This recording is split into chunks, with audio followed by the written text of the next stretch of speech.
Well, it's been all Japanese teams winning today, and that isn't going to change because our next map of the day, our next series of the day is going to be Japan versus Japan. Yeah, that's right, Nick. Unfortunately, it's been a bad day if you're a fan of Korean Siege, but man, the Japanese, they're just built differently. How have you found the first day of kickoff for APL so far? Honestly, surprisingly good. You know, when you have a lot of different teams, practically every team in almost every region, by the way, making all these significant roster changes, new operator, still having a new map in the map pool like Fortress and whatnot, I was expecting maybe a slightly lower level of siege, to be honest. But what we've seen today so far has been pretty high level siege, especially for APL standards. So I've been very positively surprised. Well, let's look back at the two games that we've seen so far and cast our mind ahead to what is to come. So, of course, help us LFO, the former PSG Talon roster, with a few changes. They ended up losing 2-1. It was a very tight series, but Kinotrope got it across the line. Kinotrope looking very scary with their new changes. And then somewhat a similar story with FearX Scars.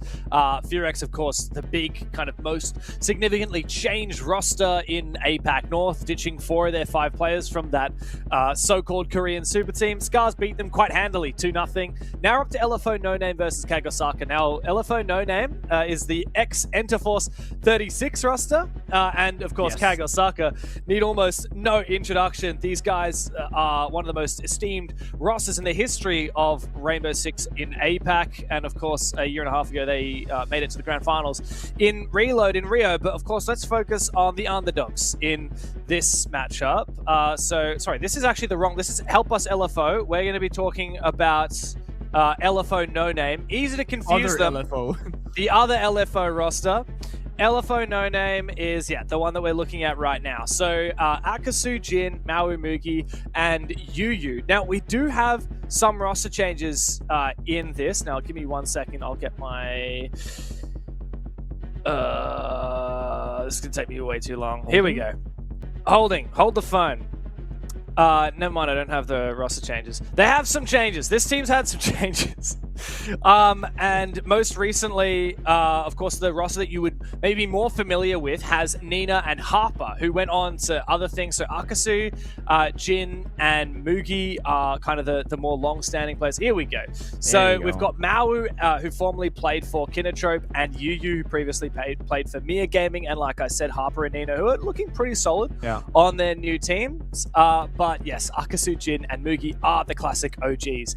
Last year, these guys actually surprised us a lot, Nick. They made it to one of the playoffs and actually had some pretty deep runs.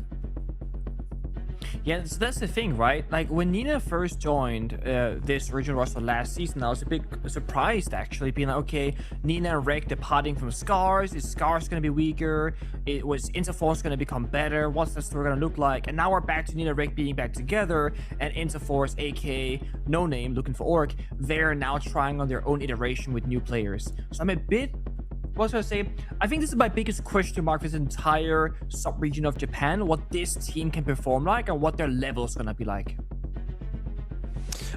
So let's have a look at their opposition. It's CAG up next today. So, of course, they haven't actually changed anything in terms of their roster itself. Of course, infamously, about a year ago, these guys, or just less than a year ago, these guys had a big roster change. They had to forfeit in APL Stage 1 playoffs. They brought Didi, who was their coach, into the main playing roster, but of course that left them without a coach. And so for a long time, the question was, what's going to happen? Are they going to pick up a new player, perhaps someone like Nina, for example, or are they going to get a new coach? And they've now actually decided to go with getting a new coach. So they've got Sparky, who formerly was the manager for European team Makers in the tier 2 level. He's now come over from Italy. I believe he may be working remotely, but these 5 players, exactly the same as what we saw in last year. And man, there's no surprise. These guys are really dangerous. But what happened at the end of the year? They really struggled. It was quite disappointing, actually, to see the fall from grace at the end of last year, especially in the APL Regional Finals. It feels a little bit like when DD went from coach to player, that they had that good old honeymoon season where they're actually playing out of their mind, they're playing consistent, they're having fun, they're vibing with things. But then it was like domestic final after domestic event where they kept falling short. The infamous clip of Eniton kind of like slamming his keyboard after a pretty tough loss, right, in Australia.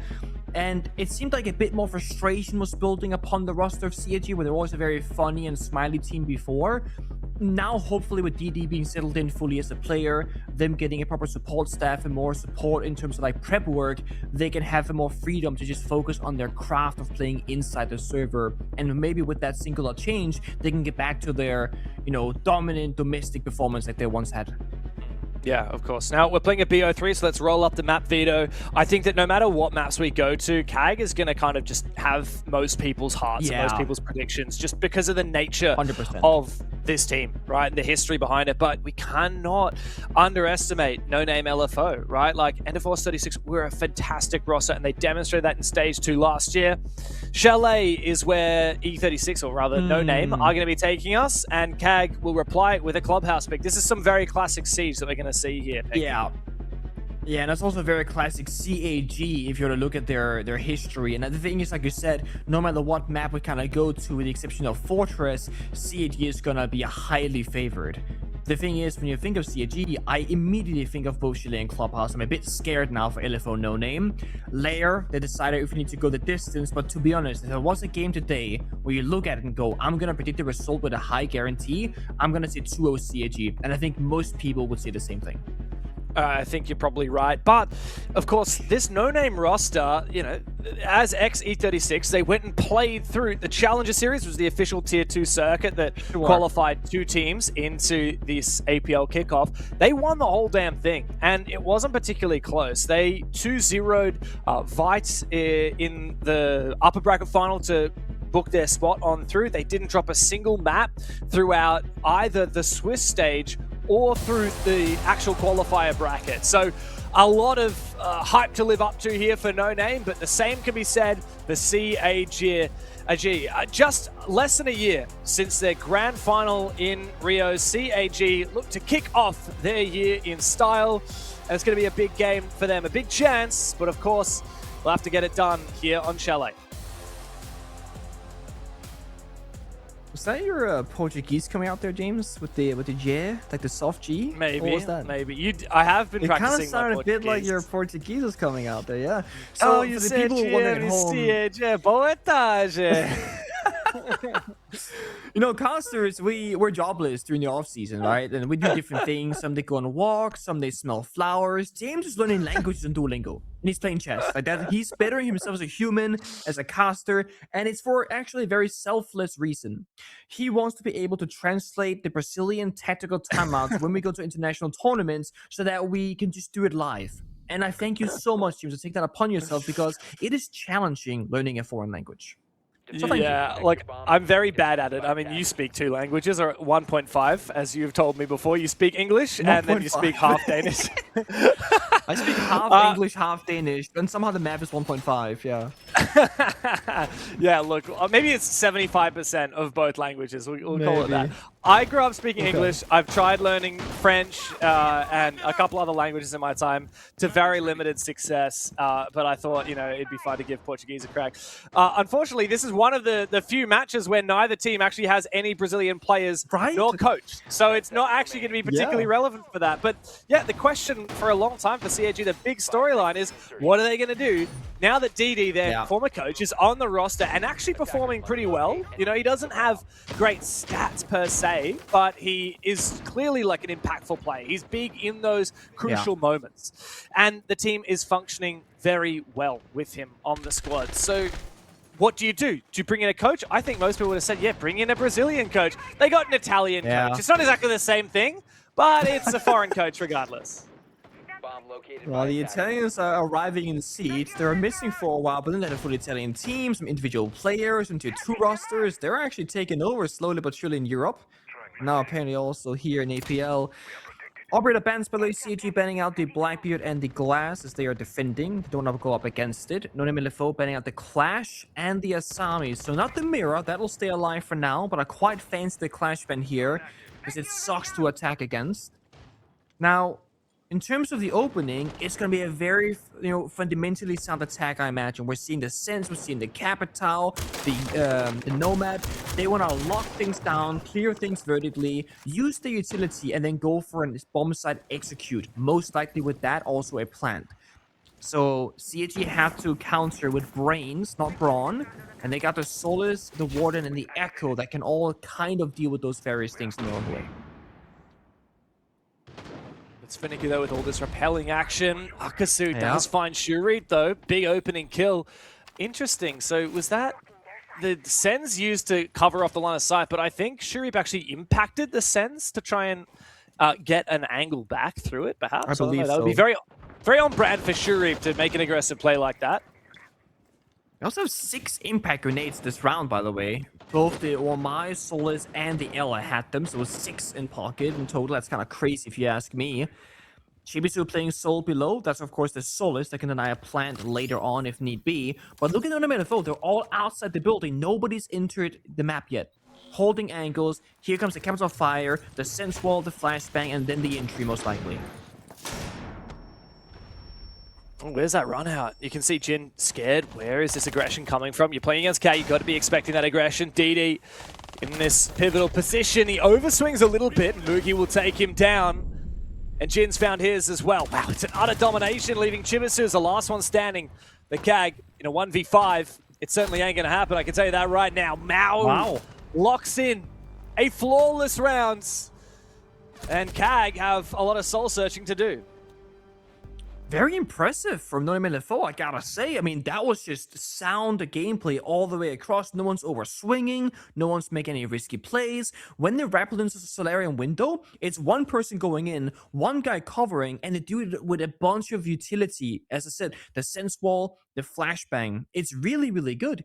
I think that we often see, especially in APL or newer teams, or the tier 2 challenge league teams being promoted to tier 1 through CL quals and stuff like that, we see them kind of make some rookie mistakes or not being totally in sync. They were super in sync throughout all of that. It was beautiful to watch. Great start. Yeah. One thing that's kind of cool about a lot of these players not updating their in-game team tags is we get to see the history of this roster. So obviously, No-Name LFO, formerly Enterforce 36. You see Mugi, Jin, and Akasu from that E36 roster. You see that Mao, who's recently come over from Kindertrope, and Yu has come from OCS. Now, I actually haven't heard of that team before. I'm looking on the Wikipedia right now. Most recently, at the end of last year, Yu was playing for Mir Gaming. So I'm not sure what this OCS business could be was. A team, like a friend thing as well. Doesn't have to be necessarily like a team. Yeah, that's true. Yeah. Oh well. Looks like we're back into it. Oh, I love that skin on the Tachanka from DD, man. Now, one thing that has confused us a little bit, of course, we're in the roster mania. Globally, we have the most roster changes, most significant roster changes in, I reckon, Siege history. Globally, across every single team at the top echelon of Rainbow Six Esports, from Europe with Shaiko leaving his team for the first time in history. To move to G2, Joom obviously going over to Falcons. You've got Furia, all of those players except for Herds leaving, going to Team Liquid anyway. You've got the brand new Furia roster. So much happening. I mean, Space Station, of course. Every region has it happening. And APL is no exception. And so just to make it even more confusing, a lot of players have changed their names as well. So Zaka.CAG is not a new player. That is Arkuli. Yes, the same Arkuli that has been in like 50 million interviews for CAG that you've seen at many international events. Yeah, he's just changed his name to Zaka, and I have no idea why. Now that is interesting. That is actually interesting. It's troll is what it is. It is a blatant troll. I feel very... It is a blatant troll. I feel very upset. Personally attacked by these changes. His name is Takashi Ono. I don't know how you get Zaka out of that. Maybe he just had a change of heart, you know? Sometimes pro players go, oh, I wish I had named myself something else before my name got recognizable, because now I can't change it anymore. Maybe he was like, screw it, I'm doing it right now. And he's good for one, though. Oh, there's no question all these players have made a name for themselves on CAG. Anaton finds a first one. Arkle is going to go down, though, to Jin. Gets a little bit sold by Shuri, who will finally trade back after Jin finds a big 2. Would have been much nicer if Shuri had done that a little bit earlier, though. Wouldn't have lost 2 of his teammates. A lot of confidence in the side of No Name in the form. You just walk in master bedroom, not even droning anything, and you're getting 2 kills for the price of technically 1 on the entry. So they can play structurally sound the first round, very fundamental, and then now they're just gonna do like crazy rank style entry because Jin Floor is kind of like a, you know, he's one of the few bodies that can afford to die. We had this discussion earlier on Clubhouse how you have 5 attackers where who's gonna be the one that might risk their life on the entry. Well, right now it probably would be Jin Flores, who's the most, not useless, but expendable operator, right? You need the Raw for the top blue attack, you need the Capital, the Twitch drone haven't done their work just yet. But you've also lost Mookie on the ace, and that's the problem. You have no hard destruction. Did he fall off the roof? He must have fallen off the roof, otherwise I'm not sure how you get injured. I mean, he was on the roof earlier. Maybe that's it. He got injured by a thorn trap in spawn, or he fell off the roof. It's either or. It's a bit of an embarrassing moment for Alcacer. It actually is gonna waste a lot of time. They do eventually revive him, but yeah, unfortunately that is gonna leave No Name with not a lot of time remaining.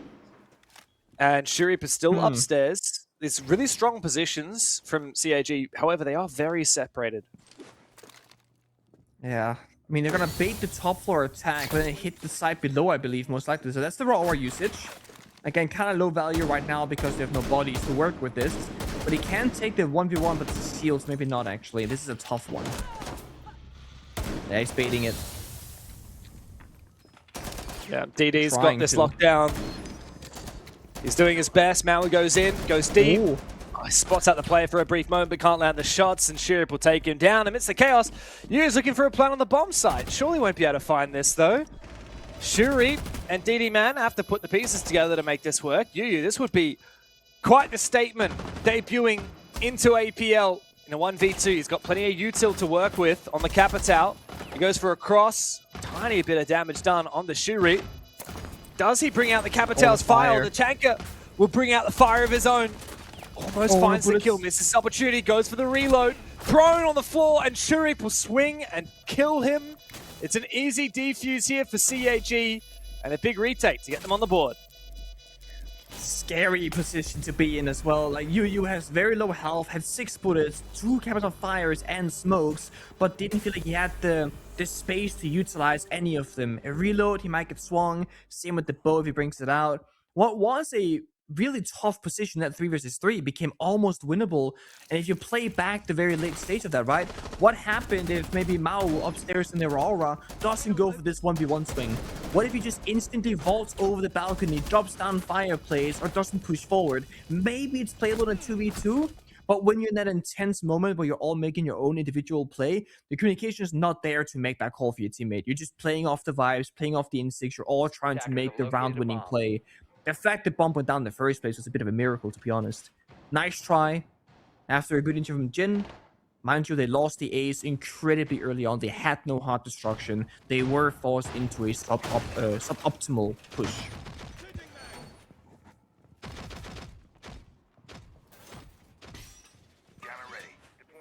Well, let's once again rotate through the different bomb sites for CAG. I'm going to go down to kitchen dining.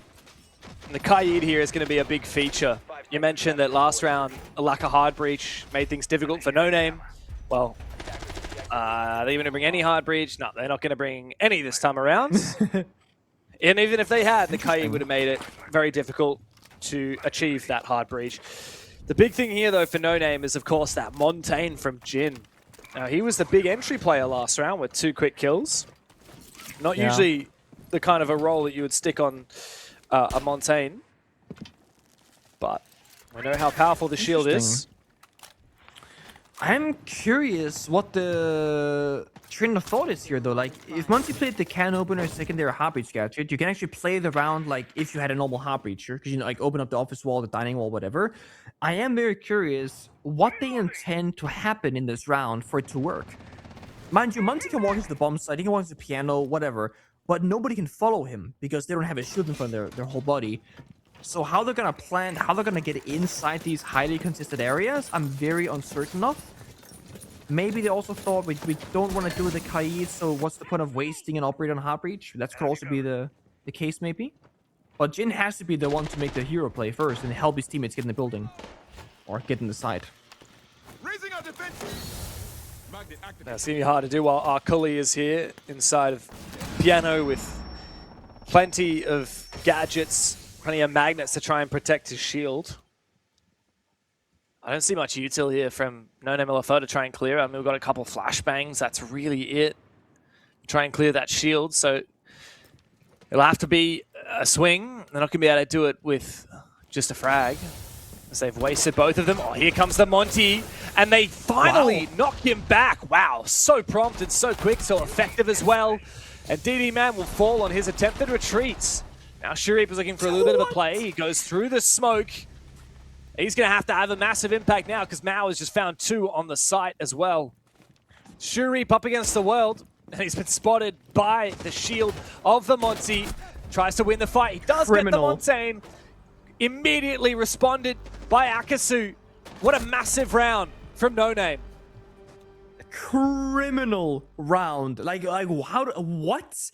Monty walks in double door, sprinting, melee bonk trades with the guy playing piano. The teammate of Monty then confirms the kill, and with that, they just push on forward. No hard destruction, no real office door pressure. They just work off Solera Repel, 3 guys piano attack, and it works practically in a flawless fashion. Yes, the Monty died, but it's 5v1. That's a flawless round to me. Yeah, Ben the Monty, get it gone.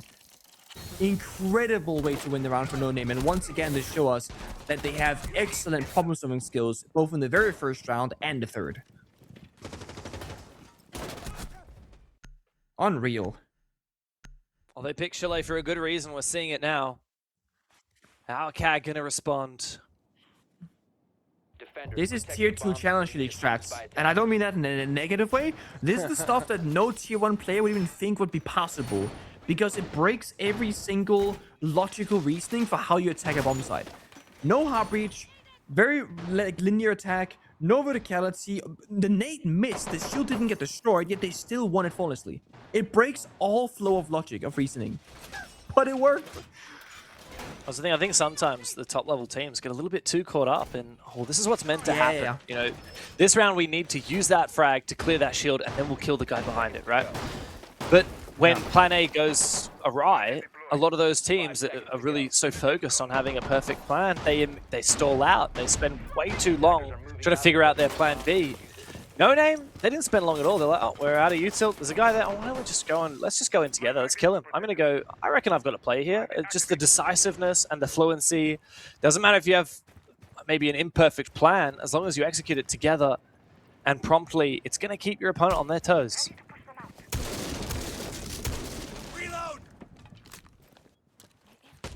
See Jin going down below. The second time he's playing the block and working things vertically. So we're seeing the exact same setup right now from before, from No Name LFO. Now it raises a question in the back of my mind. No Name LFO being less experienced, a newer team, etc. I am questioning how many strats they have. Like, how deep does their strategies go? Do they have one really good attack for every bomb site? Do they have many weak ones? Like, who knows, right? Whereas CAG, they've shown us their strat book over years of play, the different iterations, the evolutions of it at all. But again, think of good old Empire over in Europe, the former Russian team, right? They had one strat for every attack, but they were so good at that one attack that they worked every single time. That could be a thing, because if you play this and execute this to perfection, you can keep reaping the rewards. There's that Jin verticality from basement, by the way. So they skip taking trophy control, and it's forcing Akoli back, proning on the bathroom floor. And they don't want the kill, James. They want the map space. When they know for a fact that Salam is clear, that's when they can start working their way into the building. So unlike most teams where they play heavily for the kills, they're playing heavily for the objective of the map.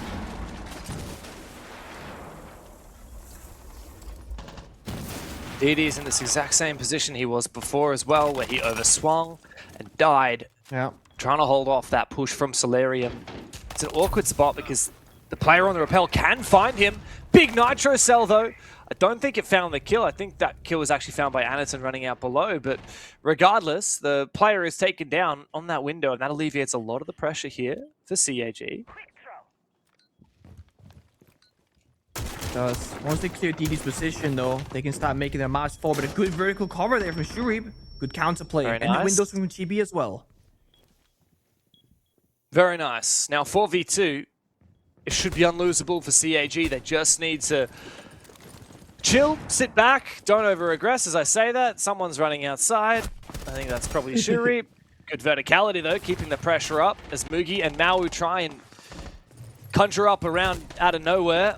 Maui's on this rappel, and there's a player hard to his corner inside of Solarium, so there's not much that he's going to be able to do here. 13 seconds as his teammate's fallen, and Arkuli will go for the swing. It's a good result from CAG, a round that just never really got winded at sails for No Name.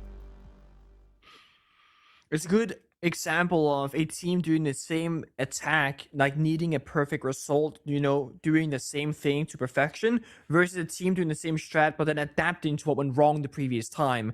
We're seeing the vertical cover being much better from CAG. We're seeing Arkoli falling back much early in the round, just simply staying alive, and DD not overswinging. It was a C4 with the run out. So either the C4 gets the kill, or the run out gets the kill.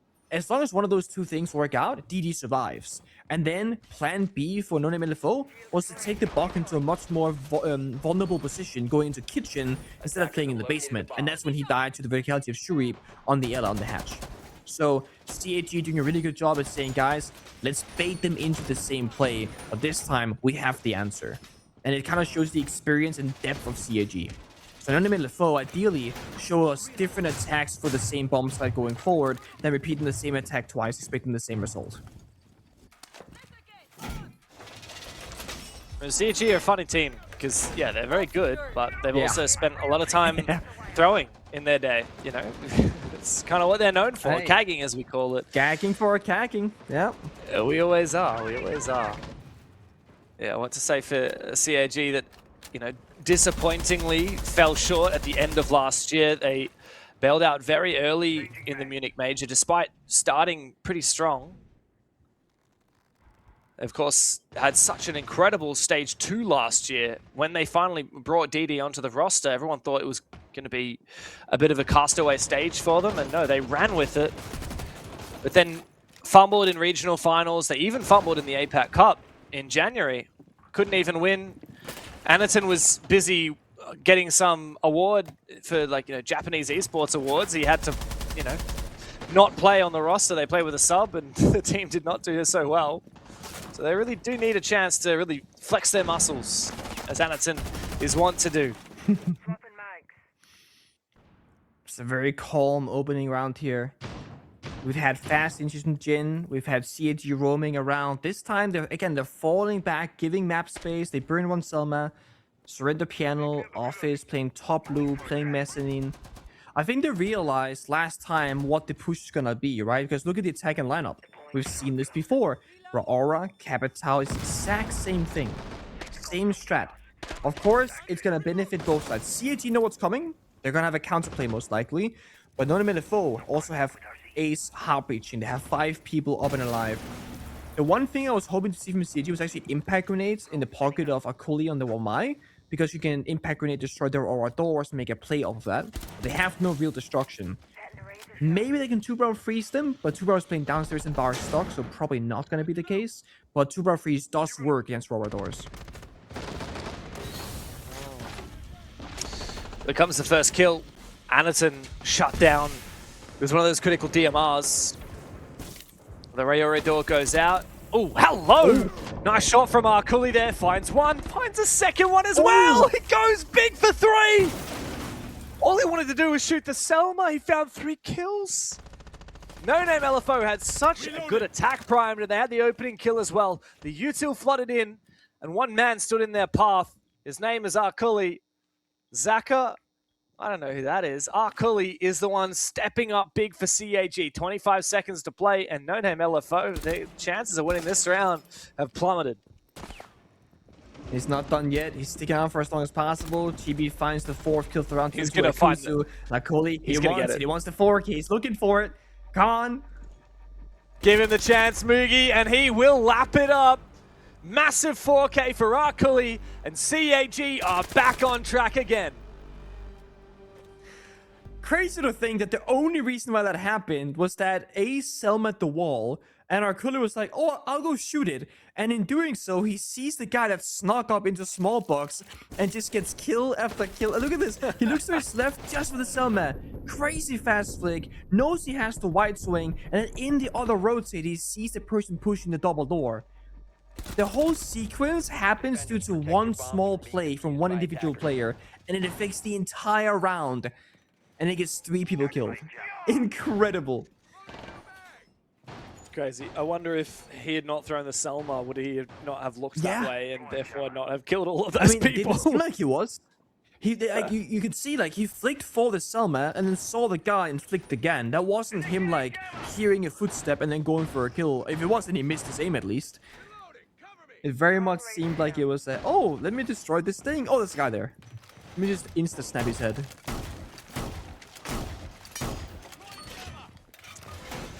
Oh, CAG are back on track.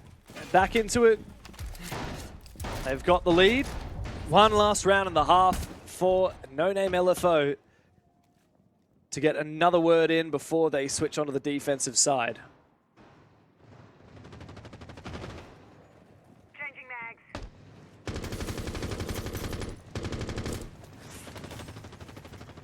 So it's time to see if No Name LFO will change things up, because this time, I mean, they have to, right? There's no Munty.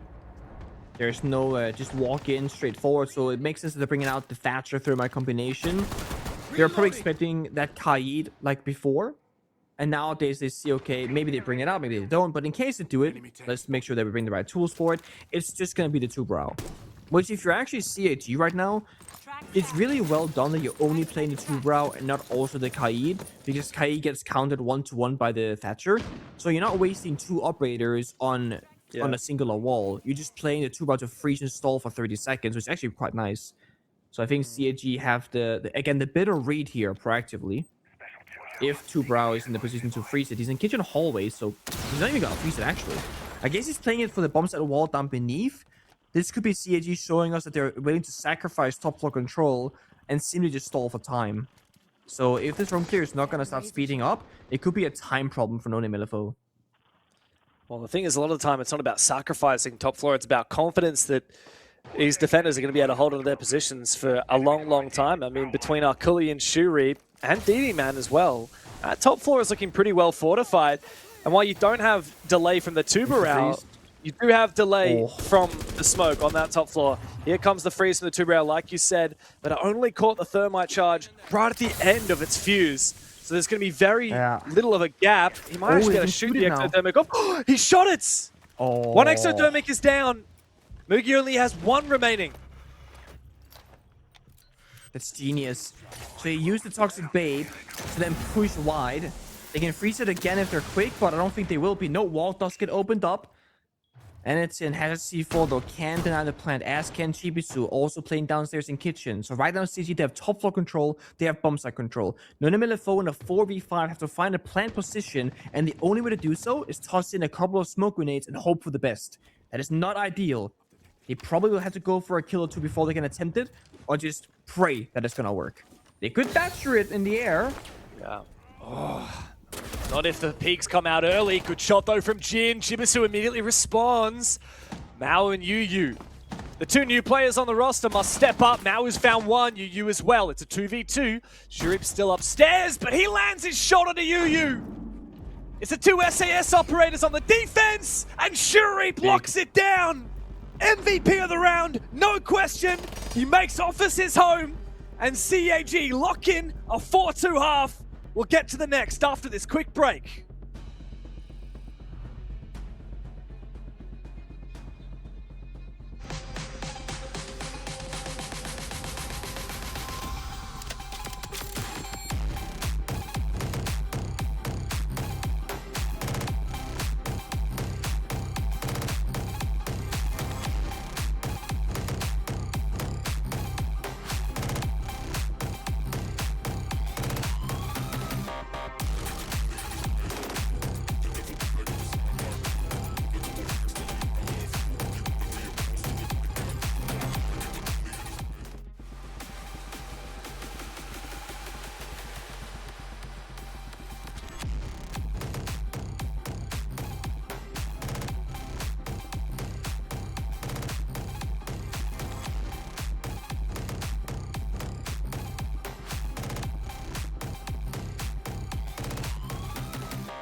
Well, just like on their operator card background, CAG breathed some fire into Chalet.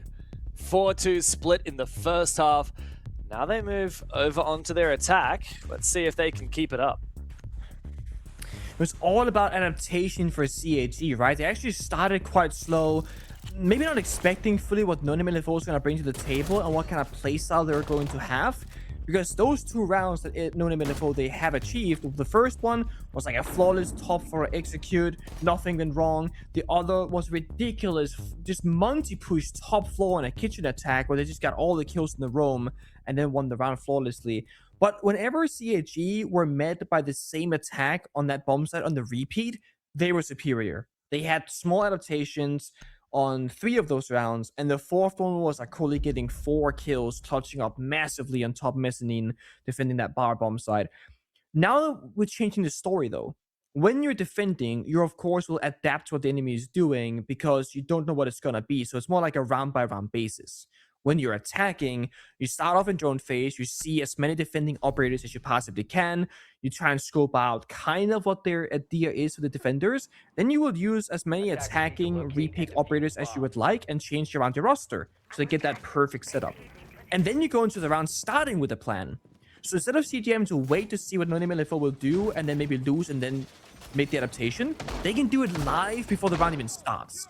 So theoretically on paper, with how good CG have been at adapting to their opponent, they should have a better time on the attack. Because now they can ensure the best case scenario operator-wise, tailored to each bomb set specifically. So I want to see if LFO can fight back, or if it was simply an attacker diff that got them those 2 rounds. 10 seconds left. I think that we'll see a little bit of fire from them, but I don't want to get too excited. Defense is not as bad as it once was on Chalet. No.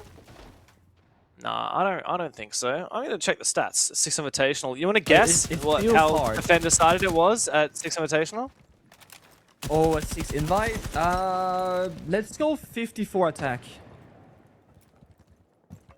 Changing man. 54% attack.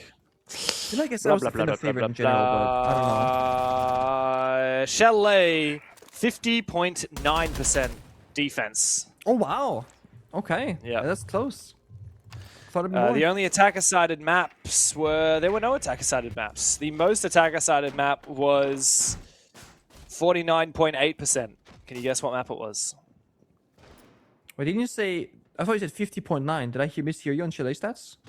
50.9 defense for Chalet. Oh, I thought that's attack. Oh. No, wow. defense. So there were no attacker-sided maps at SI. What? The most Yes, attacker-sided yes. was 49.8%. Fortress. Fortress? No, not Fortress. Fortress was 37%. What? Border came second. Okay. Yeah, Border came second. The number one then we most have attacker-sided Bang. map. Logical one is 9 laps. No, that's 46.8%. Okay, I give Come on, up. you Okay, said I it for give a up. I don't second. care anymore. It's Bank. Okay, It's Bank. is it bank then? Okay, it's bank. God damn it. It's I Bank and would've then thought Border and then Chalet are all in the 49s. it. Okay. Yeah, so it was Anyway, Defender this favorite. round That's is- what I felt like when I was casting it. Anyway, this round's been playing out, so let's get back to it. And look, it's not going out so well for the attack either. In fact, DD Man's going to fall. It's yet another kill for Akasu on the no-name LFO side. Loading new mag. Anatid's desperately looking for something, but he's got no diffuser, and he's got teammates near him. It's just Chibisu upstairs on the Solid Snake. And he finally gets a kill. Hey, it's a bit of a scrappy one though. It's a brawl everywhere. 1v1v1s. CAG now. I mean, it's a matter of how many kills they can get and if they can make this round look at least a little bit winnable. They all died downstairs in like Trophy, Dining, West Main, etc. Just barely got in the building.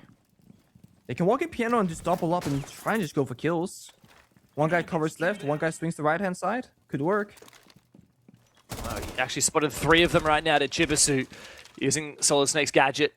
He needs to isolate these fights with 2 players. They can cover 2 angles at once. Almost landed the headshot. It's what Chibisu needed. He didn't find it. He actually gets the toe shots. Almost finds Mugi as well, but the round is put to rest by No Name. And CAG are humbled for a brief moment. Yeah, I mean, that round just kind of ended before it really got legs on it.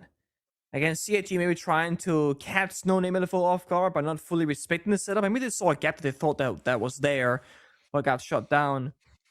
Either way, it was not going to be that default that's just attack library over, full roam clear, breach the walls. On CAG, they had to try and go for something different. Had to try and go for something else. You see it here, trophy, Westman dining kitchen, attacking the roamers, getting shut down. I think the castle setup really helped them. There's a castle barricade on the door right behind Mookie where he gets the final kill. So like the door leads to the double window of master bedroom. That means they can rotate between bathroom, piano, and master bedroom pretty safe upstairs with the verticality. And they had castle barricades downstairs as well. So CAG kind of played into the setup of No Name LFO, saying we can clear that. Well, they couldn't. I actually just managed to roll back the history books a little bit. You know, the last time that these teams met was actually in the Six Invitational qualifiers, the one that was held, I believe it was held offline in China, if I recall correctly. Remember the SI Last Chance qualifier in January, the one that was in the end won by Daystar. They beat All Gamers, a Chinese team, in the grand final. Both of these teams were actually at that event. They were the two teams from APAC North. CAG knocked Enterforce into the lower bracket in their opening game. It was a 7-1, 7-3. The 7-3 was actually on Chalet. Okay. So a bit of recent history. Enterforce ended up getting knocked out by Team Anios, which is an Australian roster, Oceanic team. And CAG OSAKA ended up getting knocked out by Soul's Heart, of course, the Thai roster that we'll be seeing tomorrow night in the APL They had Asia the number. Kickoff. They did. Multiple times even. We've traded blows. Jin died early on the smoke to Shreve's Twitch, and then Anakin fell just a second ago to Maui. So we're back to an even 4-4, but there's DD Man on the Monty, so they have one less gun for hire on the attack inside. But instead they have a ton of information. They know there's roamers around master bedrooms there, but they don't know exactly where that player is anymore. And CAG, uncharacteristically, look like they're not super comfortable inside the building of Chalet. Looking to flip and rotate this attack instead. They're all outside the building right now. Monty entering mudroom with a closed door in front of him.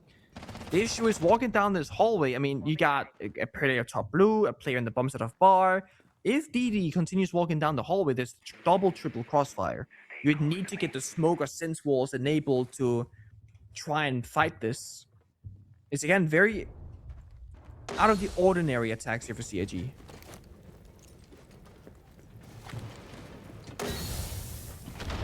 Well, in goes the Monty of DD Man.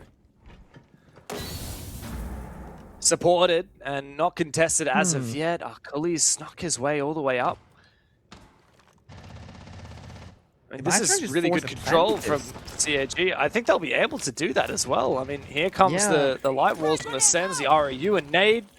This is very awkward. I don't know the way that No Name are holding this, but they've just given so much ground up to CAG. And now CAG can get aggressive. They can look to hunt down these players. Now finds one. Mookie as well. Finally put down. Now we're forced into a 1v1, but Shimisu finds both final kills. Far too close for comfort for CAG. They get the job done on the attack. I don't know what I'm witnessing. They had Monty in mudroom with a player behind them, a Sense crouch walking bottom blue in the basement, and then all of a sudden they're in library, then they're hitting the bomb site. They just simply smoke, sense wall, and push on in. And because they did it so like out of nowhere, the Goyo fires weren't popped until CAG were already inside the bomb site. Had those Goyo fires been popped like a second or two earlier, they get denied the way in. We're talking tiny margins are making a difference in these rounds for both of these two rosters. And it feels like CAG are kind of meeting No Name LFO in the middle of saying, yeah, let's play a different style of Siege. We can do that. We're CAG. We practically invented the play style of doing weird things. We can take you on this. Because if you go far enough back, before they changed their play style about 1.5 years, 2 years ago, CAG were the crazy team of all time. They were multi-drop shot hip firing. They were rushing rounds. They were playing like Ying shotgun before anybody else, basically. They were doing things that nobody dared do. And they didn't care if they were winning or losing, essentially. They were laughing when they're losing, but laughing when they're winning. Then a year and a half, 2 years ago, they became a lot more structured. And when DD became from coach to player, that was their final form of structure, where they play a lot more like European, North American teams, and a lot more around the Capital, Grim, and Shield operators than before, in a more traditional sense. They've got a bit funky with it, James. I love that, because like you said, it's in their DNA.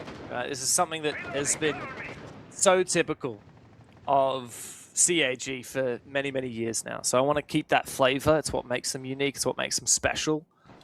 Though I personally, I'd hoped that we would get, maybe a well-known coach come and join, ideally one from Brazil. Someone like Dark, who of course left FearX recently.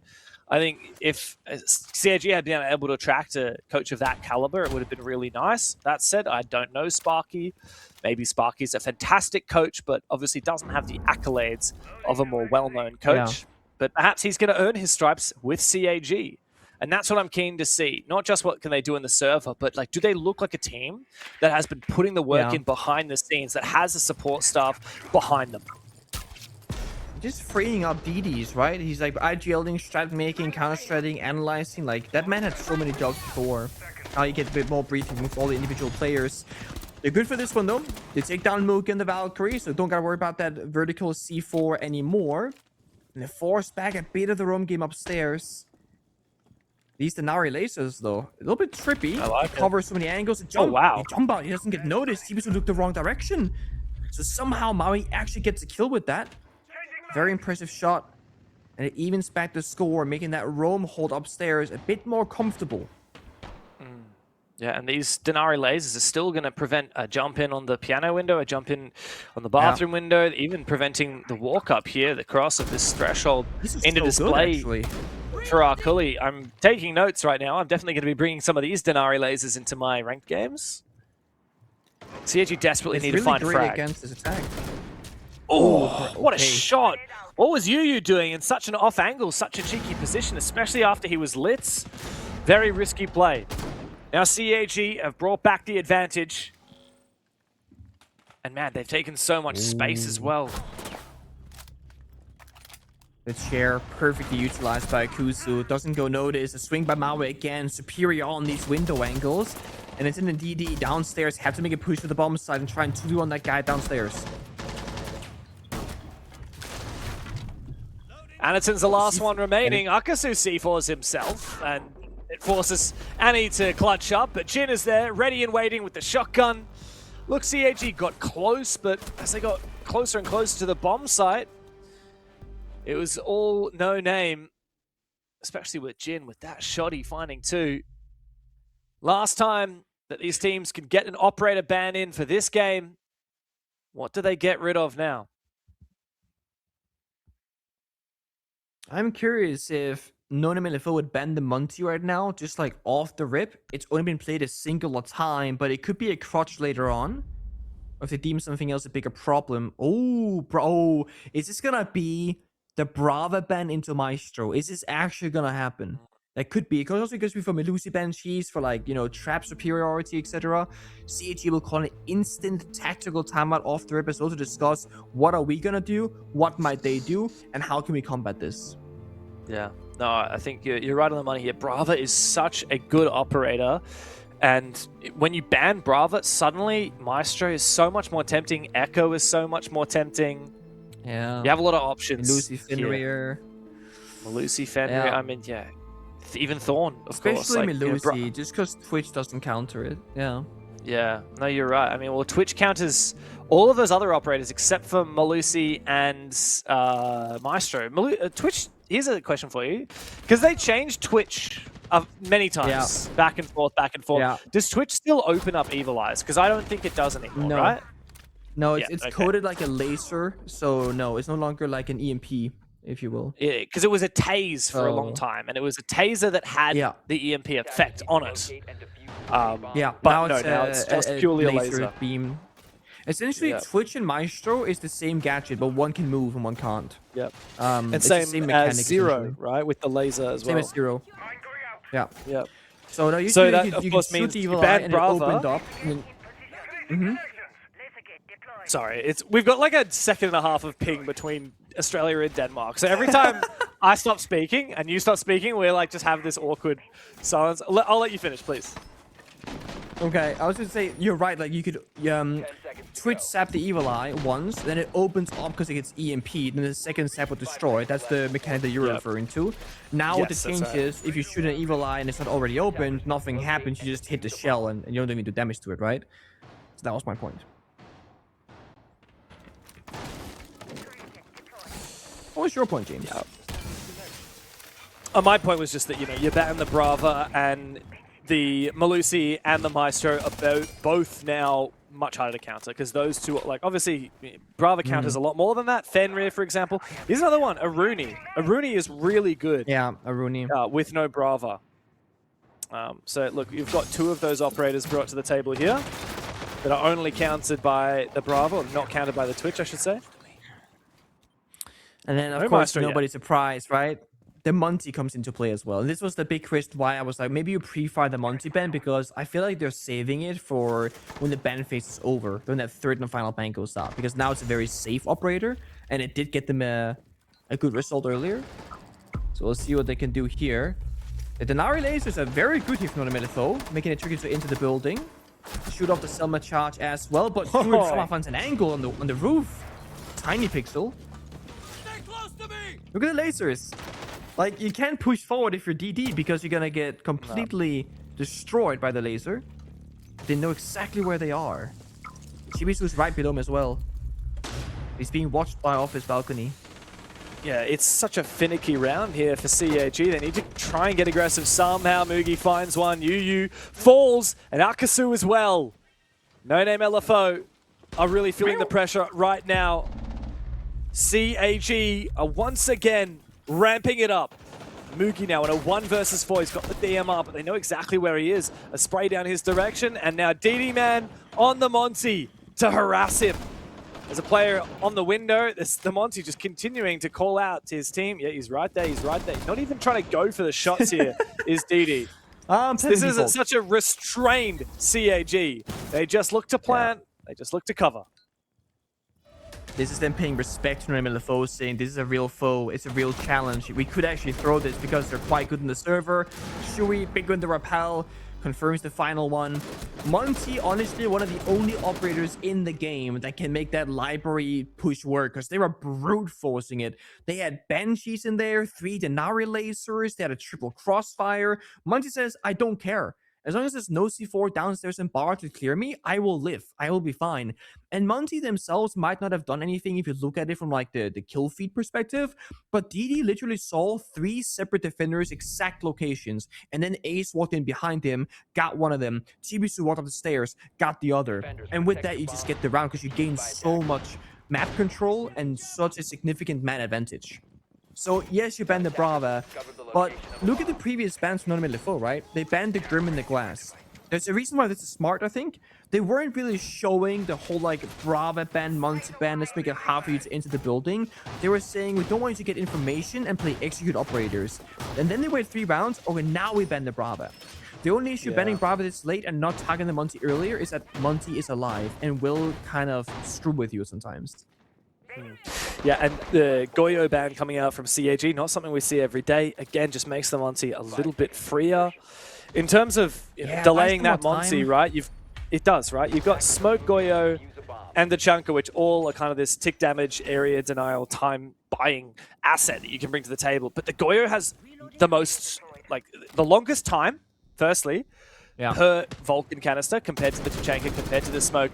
And you also have more of them than you do smokes. And it's easier to cover them off than with a Tachanka. That's the problem with the Tachanka. It's so encumbrant. But they're pre-placed, so even if Goyo were to die, you don't lose the gadget. With Smoke and Tachanka, as you said, like, you need the activity.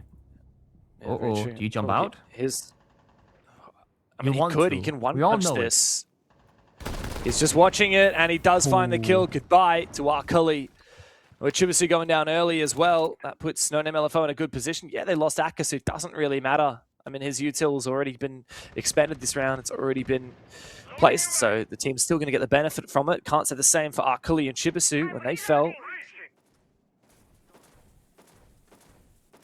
The issue here is going to be the clash. I mean, it's a 3v4, which is completely playable in normal circumstances, but in this particular one, clash on the board, 3 toxic babes. Funny enough, Mugi has a spare a Runic Gate in the pocket, actually, but there are so many ways that CAG are being kept out of the building, out of the bomb site, and when they eventually get to the bomb site, they got another problem. As I keep saying, the clash. They need to find a kill. CAG have to go fishing and hope that NoName LFO somewhere makes a mistake, that they overswing or get caught off guard.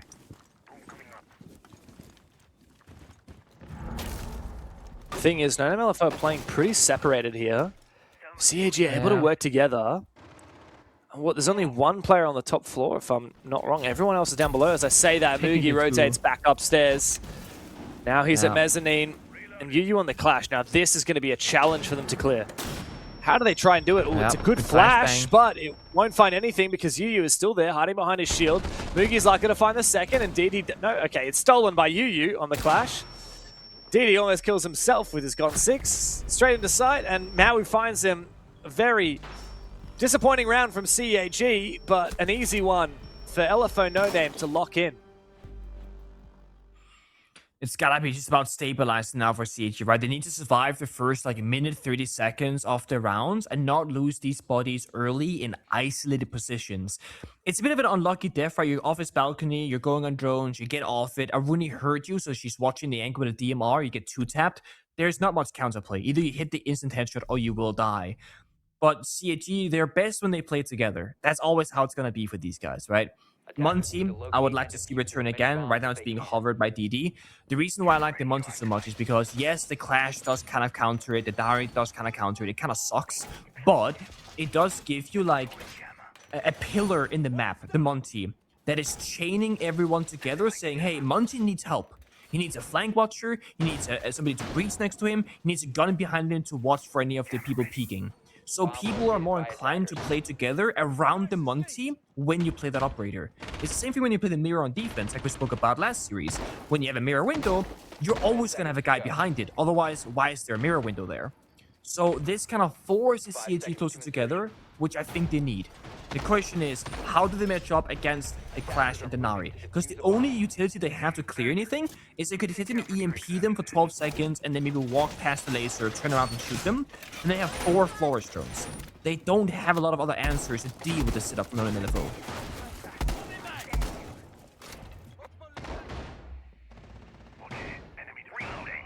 Just because they don't have a direct one-to-one piece of util doesn't mean CAG won't be able to get it done.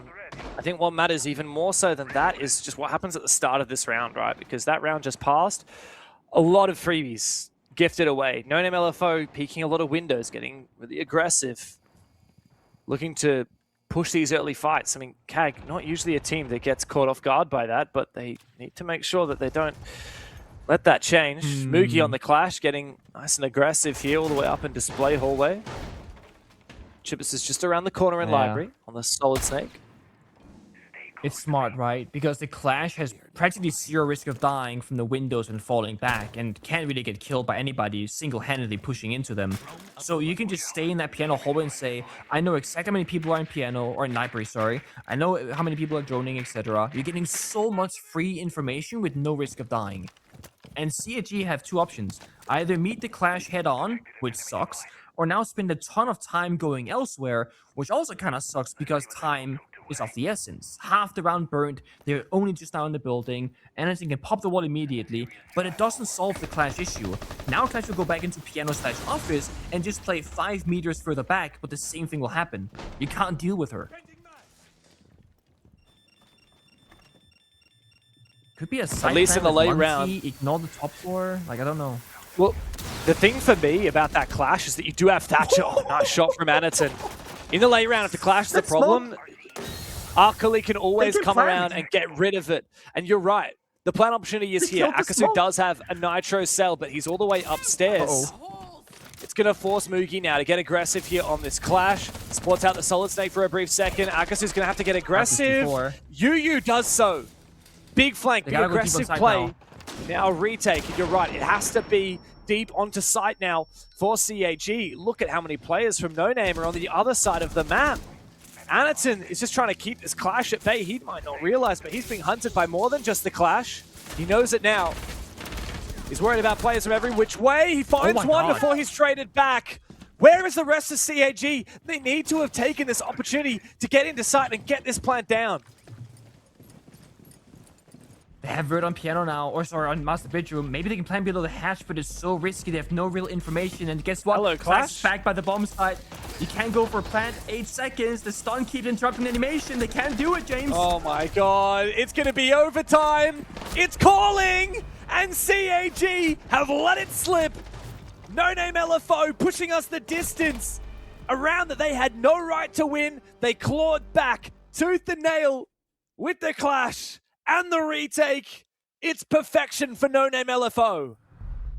It is gagging for a cagging. Such a well-played counter from No Name LFO, sending the clash and basically a hit squad right behind them, chasing down players, right? First take down the Solid Snake on top mezzanine, then they go bar. They are just looking for kill after kill. The reason why they did it, Anaton took down Jin the moment he opened the breach, and they recognized that's our plant denial. They have Monty. We have to make an aggressive play elsewhere and win back map control. The only way CAG win that round is while Anaton was getting chased in bar, they immediately hit the bomb side, they hit a plant with the Monty, and they play like a 3v3 post plant in a very funky manner. But the second that they don't get the plant down and Anaton dies, that's when the round is kind of over. Clash goes back towards the bomb side. We see what happened. No way to plant. No way back into the round. No Name LFO call attack timeout. They are in a prime position to cause the upset here on map 1 of Chalet.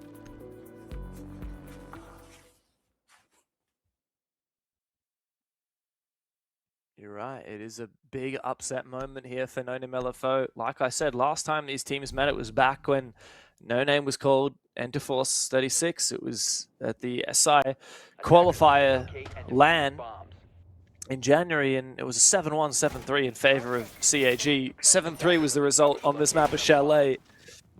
So No Name LFO, no doubt happy with their new pickups, Maui and Yu for giving them, at the very least, a few extra rounds. At most, perhaps even an upset over CAG.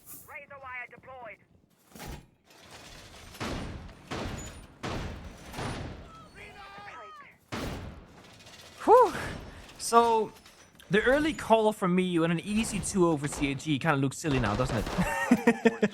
No Name LFO, they got legs, man. They got arms, they got brains. 5 seconds left. They got hands. They got hands. They got all the body parts, man. They got cojones. You know what I'm saying? I know what you're saying. I actually know what cojones playing means, seats. but I can guess what it means. I'm gonna Google it. Wait, what do you mean you don't know what it means? Oh, yeah. Well, I knew what the phrase, yeah. they got cojones. I didn't know what it literally meant, Oh, okay. but I've just looked it up. It makes, that makes sense. That makes makes it sense. checks out. Like, I don't speak Sometimes a Spanish, saying but that is a checks thing. out. Oh, bro's studying Portuguese but forgot about Spanish. Imagine. Yeah. Oh, I've been listening to a lot of Rosalia, and I've been listening to a lot of Bad Bunny. Both of them sing in Spanish, Oh so my God. I Yeah, feel like they I do. need to start learning Spanish as well. I think it'll partially come with the Portuguese because same but different. Seems but different though it's not. I think what CAG would like for this one, because at this rate they are gonna go deep into OT and then all they need is to throw one more round and then lose the game. So they need change. CAG tried the Monty, it got countered twice now, so it's time for something else. The issue is that something else is just standard siege. They're not throwing something else in the works. Like there's no Capital, there's no Ying, there's no Blitz or Blackbeard, nothing like that. It's just a Harpier and DD and the usual lineup here for CAG. How they're gonna do the clash, how they're gonna pick this apart, I actually don't know. Because I don't feel like they have the tools to deal with the clash operator given their current situation. As long as Yu doesn't like throw his body and die stupidly, he should be unkillable. And last time playing this bomb site, it was Yu at the top of blue stairs on the clash that was really instrumental. Yeah. This time he's actually decided to just fall back. Here they so come. it's a gift. They've given all that map control back. No LFO though, going Just for a chasing massive him. road. What is going on? This is They want the player in such a timing. strange way to play this round. Hey, 3v1 the guy in dining, get man advantage, win the round, right? The issue is, very well played here from Shurip. He sprints away the second he recognizes what they're up to. The rest of CAG successfully took top floor control with that because the Clash left that top blue position. So CAG has gotten the power position now, but the Clash is still a problem. There's an air jab right in front of them, but they can't get the kill. No air jabs left remaining, but a plan might be able to go down here. CAG were gifted so much control when No Name LFO fell back away from the top floor, and it's gifted CAG now a big opportunity, but Akasu still got a fire lit beneath him, and the Clash is still active on the top floor. Anderton wants to try and put some pressure on him. Akasu fighting from behind, goes for the swing, finds it as well. Big double for Akasu. Oh my God. Now looking for a little bit more. Here Jin, comes the Clash. Akasu, and Yu, all three of them together on the top floor. But it doesn't matter because CAG have the post plan on lock. It's another opportunity now for CAG to lock the map in. Breathe, breathe. These rounds are getting really close and way too intense. This Clash is causing havoc in the server. I mean, they are sprinting at a singular person saying, we are going to 3v1 you, with the Clash just stunning you, sapping you, making you miserable. Look how they play this retake. Clash walks in, they get the info, they swing off the Clash, they go in library, they get the information. Thankfully, the DMR and the teammate DD on the window repel, they get that crossfire established, they get an injure, they get the kill, Clash is last alive, can't cover both angles, they get the round victory in the post. But that's CAG stealing a plant because the Clash abandoned that top blue portion of the map. Had Clash never left that position, I don't know how they take it. But I think it was a good play from No Name LFO to try and do something different. To try and chase Shurip inside of dining and try and force numbers advantage. It just came at a bad timing. Because the second No Name LFO made their move, CAG 4-man pushed library at the same time. And I don't think No Name LFO knew that that was going to happen, because then they probably would have stuck around library and not abandoned their player. So timing sometimes does that against you. You get lucky, you get unlucky, whatever. I think both teams made a great call on when and what they were doing last round. 5 seconds left before insertion. Oh, wow. And say last 2 rounds in a row, we're seeing No Name really be so unafraid at abandoning all normal sense and reason and just committing to something together. Really quickly, spontaneously, and aggressively, and synchronously. That's what's so impressive. It's been this crazy little goose chase with the Clash and all these players for 2 rounds now.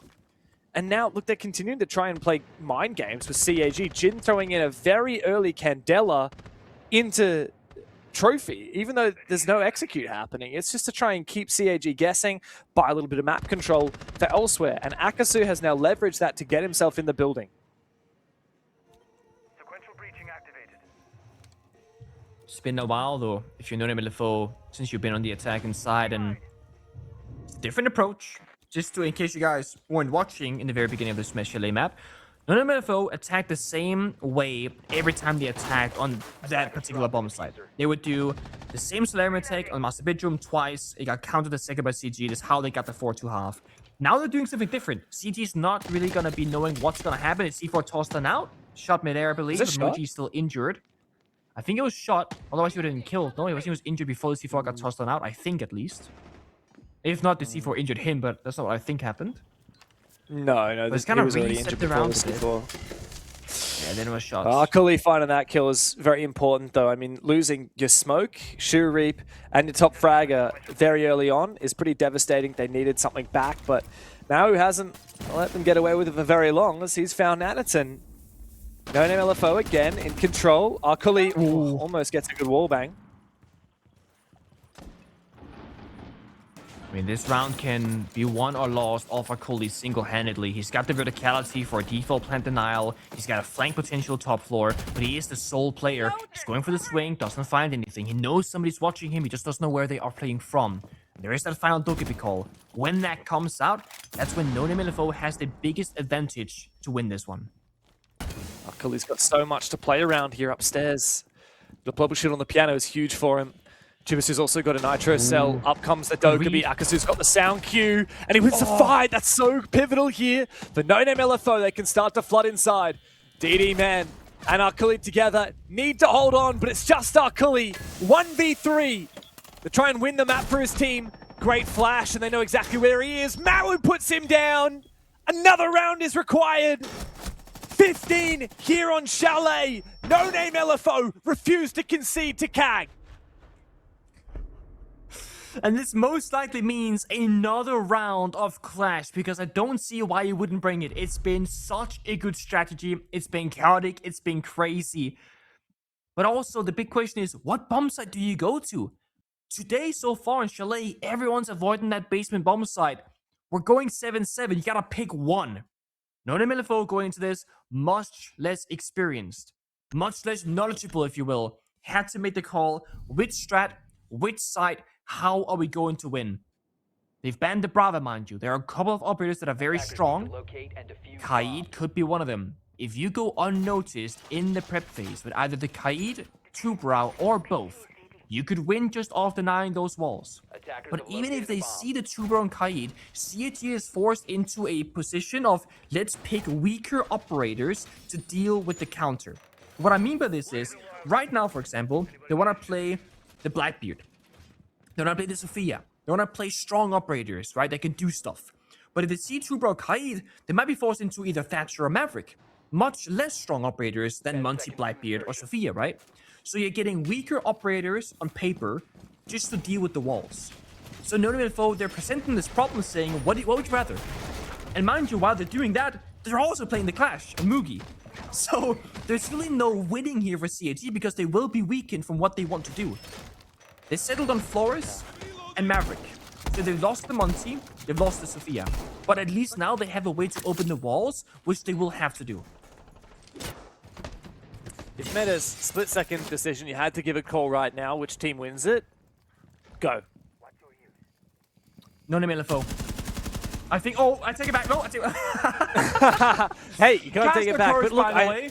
I was going to say I agree with you. Like, that's the thing. I feel like No Name LFO has played better in these 14 rounds so far. But all that matters is there's one round to come. And Maru, who's got 16 bloody kills for No Name LFO, is the first one to fall. Arkuli on the Blackbeard, very early, very aggressive. And a big opening kill for CAG. They're missing the Clash. Remember, last time Clash played Piano Hallway the entire round, just watching them push from Library. So they had so much shelter in Office and Piano. This time, I think the Clash was covering the Solarium and Trophy push early on and was a bit late on the rotation. And Maui just didn't hear that communication or missed it or was careless or whatever. And then they get punished for it. Because look at the current round state. If Maui's alive and Clash stalled for 20 seconds in that hallway, we're looking at nothing happening for half the round, and you still got a 5v5. But because Maui goes down, you lose that C4, you lose the Kite Clutch active trigger if you wanted to do that, although they are pre-placed, and you're now losing also Jin. This round is crumbling, James, second by second. Yeah. It reeks of desperation for No Name LFO as UU jumps outside as well! He's sent to another universe! And CAG are sent into the second map! It's a phenomenal, hard-fought victory for the Top Dogs, but it wasn't without its problems. No Name LFO gave them a run for their money, but CAG remind us who are the kings in Japan.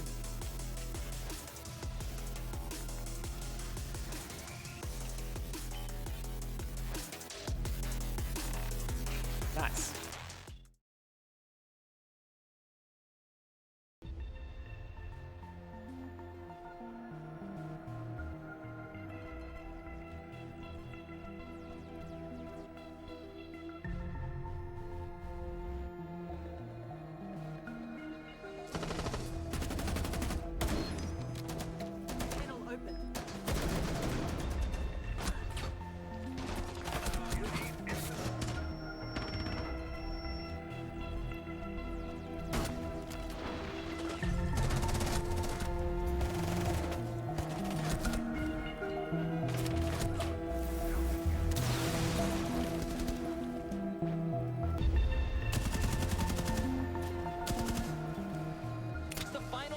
Against Vertical, the ace, absolute domination. Believe in magic, Michael! Team 1 does as they win the Mexico Major.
Milling like an Englishman looking for a scrap. But talking of a scrap, Pino! If he goes uncontested and the kick goes cold, that will be devastating. The grenade goes through, that's the swing! Cyber and Bullet are able to get one apiece with the kit so far away, and Canadian down up. He gets him just in time! It is A-Pack They are the best that this region has got to offer.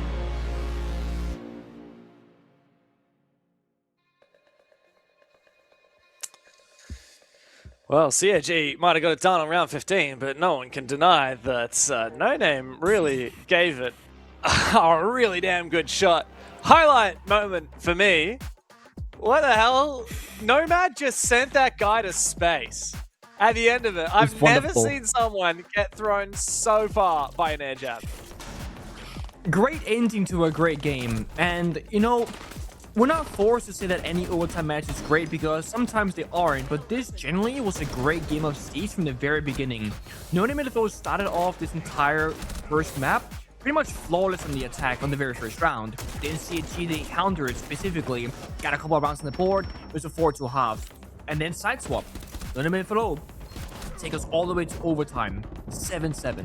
Ridiculous. The Clash use, the Munt use, the Brava ban.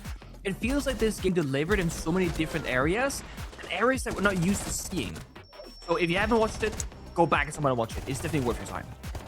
It was a great opportunity as well to see how the new pickups for No Name LFO are starting to shape up. I was impressed by Yu in a few big moments. I think a player that was a bit more aggressive than I initially expected, and I was certainly impressed for Mau, you know, a player that we know for quite some time on the old Kinotrope roster. 16 kills to 9 deaths in this game. Unreal performance. Next up, though, Clubhouse. This is going to be, I think, a breath of fresh air for both teams.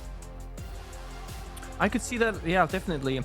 I do fear a little bit for No Name LFO. I think the aggression they were showing on Chalet was really good and really well tailored to the map of Chalet, but they need to have a different playstyle to work Clubhouse as a map, because it just doesn't play out the same, right? We saw Scars kind of have the same approach earlier, where the way that you play Bank is not the way that you play Clubhouse, etc. So we need to see like that small shift of pace, essentially. But I believe No Name LFO, they have massively impressed me so far. I genuinely believe that if they can play at this level consistently, they got a high ceiling. Yeah, no, very much so. It can keep up with CAG, it can keep up with the best in APAC North. As we look to the ban phase, double Electro Bros, Kaid and Bandit. That really simplifies the lineup for the attacking side. It means that you know the only wall denial is Tubarao and maybe Mute, depending on what you're bringing. But I mean, if you're bringing tin can openers or Ace, then you don't have to worry about Mute anyway. Let's have this conversation right now. Right now. Okay, this breaks my heart as a Mute smoke main for my entire life. Mute is actually no longer able to be counted as a wall-denying archetype operator. Do you agree, disagree? Yeah, I mean, I think it's kind of half-half. He does deny walls sometimes. Okay, listen, we're playing SI Grand Finals. You and I, we're rocking it like Fabian Pingu Primetime, right? We're playing well, we're clutching, we're theorizing. I say, James, bring wall-deny operator. If you pick Mute, I'm replacing you on the grand stage. Because it doesn't work, right? Selma doesn't work against it. The can openers that everybody brings every round doesn't work against the Mute. Mute's archetype is no longer wall denier, and it makes me sad. Yeah, no, I agree with That's you. my only point. But also, if you're in ranked and no one's bringing tin can openers because people are dumb, and Ace is banned every round, then yeah, I mean, he can get the job done. But Fair. it's Valid. It's Very nothing valid. compared to Kaid and Bandit, and arguably even Tubarao. But yeah, I guess banning the Electro Bros here, it just gives CAG so much freedom, because it means every single round, you know you don't have to bring anything to counter a wall denial operator. It frees up your lineup as a result. Essentially, you don't gotta play Thatcher ever right now. Don't gotta worry about the verticality. Like, you're right. It frees up your operators. C4 straight here should get the kill, unless he runs away. He does very quickly. Probably hurt the C4 through the hatch below. And also means they don't gotta worry about taking all of the map control. Which, if they're playing C4 beneath you, maybe you wish you had taken full map control. But this is the thing. It's a base and roam clear. You're gonna go start top floor, work your way down. He watched the hatch, missed the opportunity, did a bit of damage. But I mean, honestly, CAG can look at this and go, oh guys, we missed a free kill. But to be honest, you know Valkyrie fell back, you don't got a drone bar anymore, and you know that they have no C4 on the Valkyrie. This is actually a big win. because you gain so much value in knowing how much utility they have left and where they're playing from. Now the big step 2 is gonna be milking main stairs. This goddamn clash, just like on Chalet, is just looking them in their face saying, hey, I'm over here, you can't kill me. Doesn't this just suck? Second C4 rip, misses. Oh, is he gonna be able to catch the clash here? Oh my god! The sledgehammer! I forgot they changed It's a beautiful play from Shoereap! What an amazing counter! You never see that! No, it used to be when you sledgehammer the clash, it's like a regular melee, but they changed it a while back so that it's almost like an Oryx dash and it fully knocks you back and removes the shield. I don't think I've ever seen that actually work, especially in tier 1 personal play. Amazing. I mean, that's the first time I've ever counter. seen that. I guess they can. Yeah, Yeah. 100%. And it just adds to already such a versatile operator in the Sledge. He eventually does die trying to engage the verticality. I guess that's the weakness of the Sledge. Compared to a Ram or a Buck, you're a little bit less safe when you're creating that vert, when you bring out that Sledgehammer. But it was the perfect ingredient to deal with the clash. And now that that's done, CAG have one massive obstacle that they just don't have to worry about anymore. They can clear mini-bots, the hard left here. They can just go for a plant spot, but they don't know about the position of the person playing there. Crossfire is good as well. Good from Jin, but Kuli's in goes our Kuli, and he might be able to cover DD for a plant, indeed. But a great spray through the bar from Jin. A second kill for the castle, and a third! Chibisu is so far away, doesn't have a chance to get back into it, finds one. Surely not even going to find the second here. And Jin has a massive 4K, a huge round for the castle. And No Name LFO are off to start on Clubhouse. I can't lie. I think that's one of the few times this entire game where I feel like CAG actually underperformed in using their utility. They knew there's a player somewhere by that triple wall inside a church. That's why Ennington was running in with the Blackbeard, looking to his left and dying to his right. And it's the same reason why 2 people were attacking on that breach. They had 2 capital fires and 2 frag grenades. And they know this guy's stuck in either the left-hand corner or the right-hand corner. And they just run in. Look, Ennington dying here? Surely not. And then, of course, Akuli getting wall banked, that's super unlucky, but then Chibisu is inside a bar watching Blue Hatch on the flank watch, essentially. Small errors there from CAG. But every time there's an error being made somewhere, it's No Name LFO actually answering with a correct play. Because they're the ones actively going for the gunfights, going for the swings, holding the angles that they are. Even when CAG are playing really high-level Siege, No Name LFO, to my surprise, are matching them incredibly well. It's when CAG make one tiny error that No Name they steal the show. And now they're hiding the clash, proning inside of office. Like, they're playing these mental mind games about the operator attacking lineup every single round. Hiding an operator, showing an operator, forcing CAG's hand. Not many teams can do this against them domestically. CAG are that one team that throws you curveballs constantly. Very rarely are teams throwing curveballs back at them. But No Name LFO have really matched them. I don't even want to say they're feeding them their own medicine. They're just giving them a new, improved brand of medicine that CAG haven't tasted before. Giving them a run for their money, that's for sure.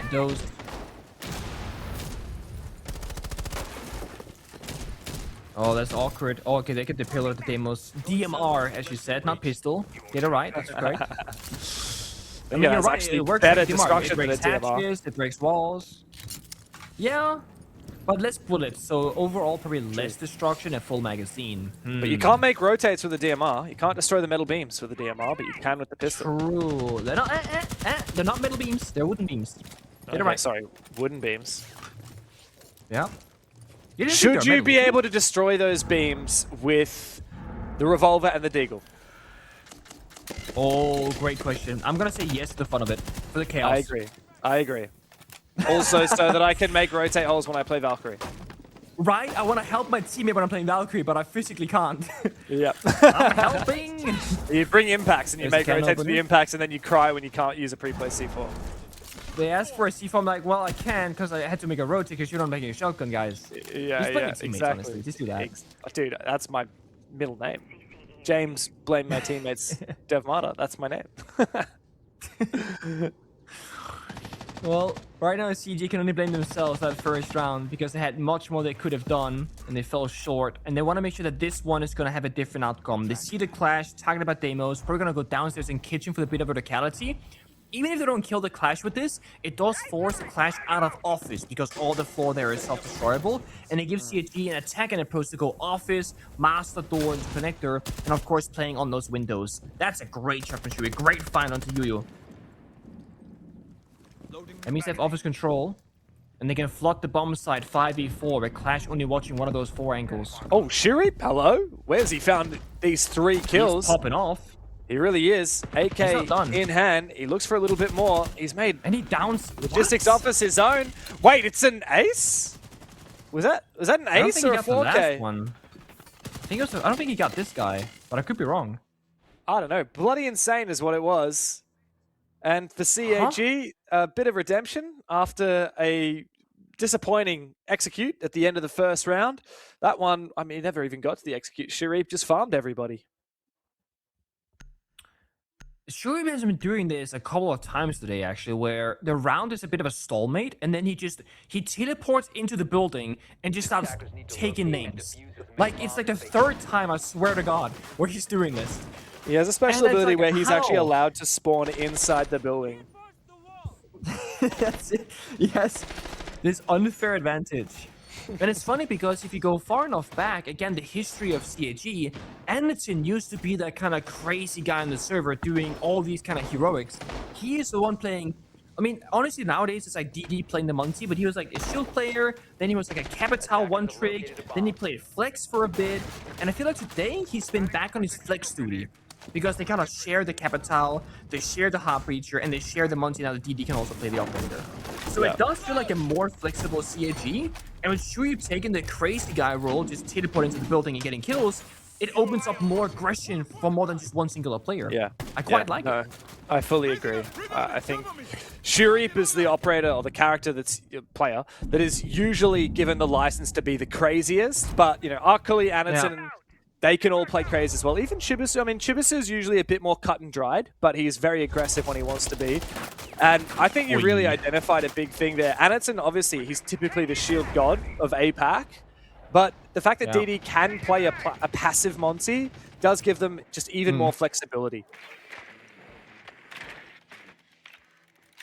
Have they surrendered count wall control? I'm checking. Boom, boom, boom, boom. They have not. There is a Wamai there. You're using I just couldn't Garage. see him, but he's right there. Now, Anderson can literally walk up at Monty Extended, walk into 9D, and pressure an ADS or hipfire drop shot, but the issue is what you see here, the lasers. Maestro has an Evil Eye top left, and I think top right as well by the window. Maybe that's been cleared, actually. So, they have to deal with those first. Gone 6 comes out, that's done. Now Monty can walk on up, apply pressure. There's another Evil Eye. So they have to work fast here before it takes too much damage. So they can't just kill this guy, most likely. Anderson's going to have to try and protect himself from the laser with his shield, which means he can't afford to walk forwards. That's the problem. Shurip needs to come in and support. If Shurip can shoot open the Evil Eye, that could maybe change the equation. Good flashbang comes out. Anderson just goes and kills Yu directly. It's perfect. The flashbang really helped out, and now no-name LFO and a bit of an awkward pickle. Perfectly played. Again, that's where Anderson's Monty experience shows off. No panicking, no stressing it, just like he knows that's an unlosable position as long as he's patient enough. And he was, and they got the reward from it.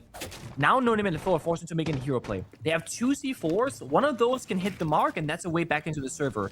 If they don't hit those C4 kills, they need to just go for crazy gunfights. And it's gonna look really silly and really risky, but it's frankly the only win condition that they have left. So we gotta see if Anderson can bait out a C4 or 2, because they know they're coming. They see the mirror, they see the warden. They gotta bait them out first. Oh, but you're right. It's Shurip once again going big. He goes bananas!